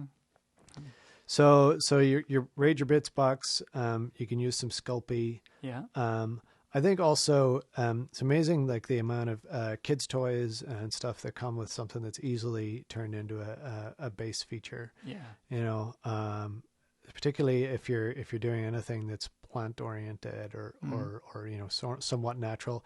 And I think I mentioned last time when we were talking about green stuff, when you've got a little bit of green stuff left over, you you can make anything you like out of it. That Well, you yeah, can go on the and base. for Tom's lava, if he has any green stuff left over, he rolls it into a ball, cuts it in half, and that's the bubbles in that's his the lava. bubbles in the lava. And I've seen people do that same thing with like bubonic water, like little Oh, bubbles in the Bubbling, water. nice. Yeah, So pools. Yeah. All so right. just if you just think about it, you can make your army really creative. You can do even anything if you you feel set your like mind to, man. yeah. And it's not. I don't think it's Follow your basing really dreams, isn't man. that hard. It really isn't. Yeah. Okay. So the reason we decided to talk about this was the Durthu base has gotten several comments. I've been asked on how I did that, so I'm going to just do the step by step on that. And again, we've pretty much already covered it all. So first, I did all the basing after Durthu was painted. I did the textured Vallejo sand. Then I took the stick and a couple rocks, and I super glued those down.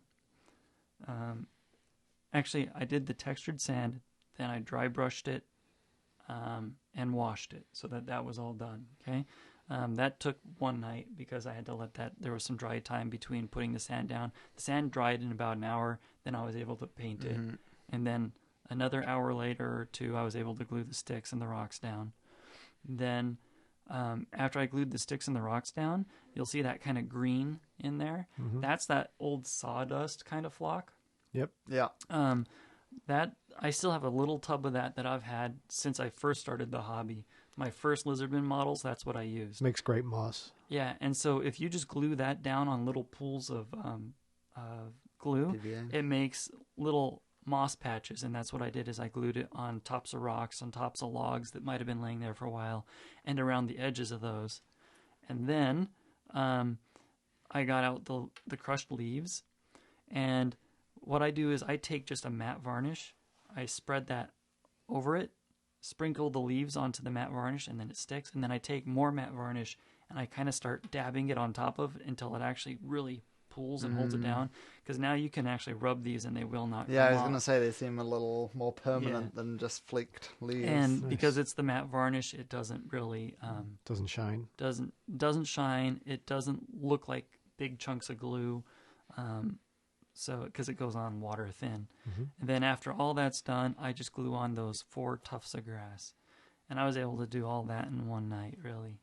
So it's not a, and if you were doing that across the whole army, it goes really quick, really easy. Yep. Yeah. The one thing that's I think is we didn't really call out is about the different sizes of bases that you have across your army. So yeah, like a lot of infantry, you don't really have space to work with. no, and so for me, like one of the things that I've done in my army is the infantry are all just sanded and dry brushed. Yeah. And the it's only when we get to like the monstrous infantry, the tree men, Even just cav, you the have eagles. If cavalry just have 4 little, hooves or something, there's a lot of space on that base to actually work in some detail. Yeah. For flyers, flyers have a different set of criteria for bases. Yeah. You With can get super creative with them. yeah, for sure. And what I've done is I've actually used the base as a way to make a stronger stand, because I don't like those little spindly stands, especially on the metal models, which is what most of the eagles still are. So like I sculpted a waystone out of Sculpey, and I literally when the sculpt is done, I hadn't baked it. I got the eagle, and I stuck it on top and dug the claws So in. you have your little footholds. So I have the already. footholds on there, and then I baked it, and then when I took it out, it was literally molded to the feet, So Perfect. Smart. very easy to glue it on. After that, I've also done the same thing as you got the stick, and you can super glue the stick to the base, and then super glue the eagle on top of the stick. Yeah. And then you've got, a great looking tree stump sort of base for things, and those paint up really nice. Yeah, and the other thing worth saying is like the rocks and the stick on here, I didn't paint. I glued them on afterwards. Because no matter what I did, How'd you make it look so much like a rock? I know how. Well, that's the thing we tend to do is if we glue all that stuff on before, then we end up having to go back and paint it, and just using the real variation of different colored rocks and the real variation of that stick actually has different colored bark than the heartwood and stuff like that. And if you had to paint that by hand, Yeah. oh, that would take forever. No, it looks nice. Just glue a stick on, and all of a sudden it's done. Yeah. You know, Yeah. and just do it at the end so that you don't have to do the painting. Yeah. Yeah, very cool. Okay, so I think, did we cover everything we wanted to talk about with bases? Anything else? Yeah, seems Mostly, good to me. yeah. Yeah, all right. People have questions, just Yeah, let us know. Fire them at us on Twitter. Oh, this is a good way to segue right into the end section. Uh-huh. If you have questions or suggestions for topics or want to correct us because we said something completely idiotic and wrong, Tom. yeah, by all means, reach out to us on Twitter. We're at Cascade Podcast. You can also join us on our forums, dimensionalcascade.com, or just comment right on our podcast blog, which is dimensionalcascade.com/blog. And I think we are going to wrap it up for there. It is well after midnight here, and Tom's about to turn into a pumpkin. Oof. So Work's going to be brutal. yeah, extra coffee for tomorrow. Aye. So thanks very much for joining us. We will hopefully have episode 10 out in a couple of weeks' time, and we'll be reviewing the Wood Elves. Woohoo! Yay! And oh, you know what? Actually, there might be a slight delay on that one because Wet Coast is. Wet Coast. Yeah. we Well, could maybe record we before probably Wet record Coast. or go before we go. Yeah, Yeah, why that seems not? good. All right, great. Well, thanks again, and we'll see you again next time.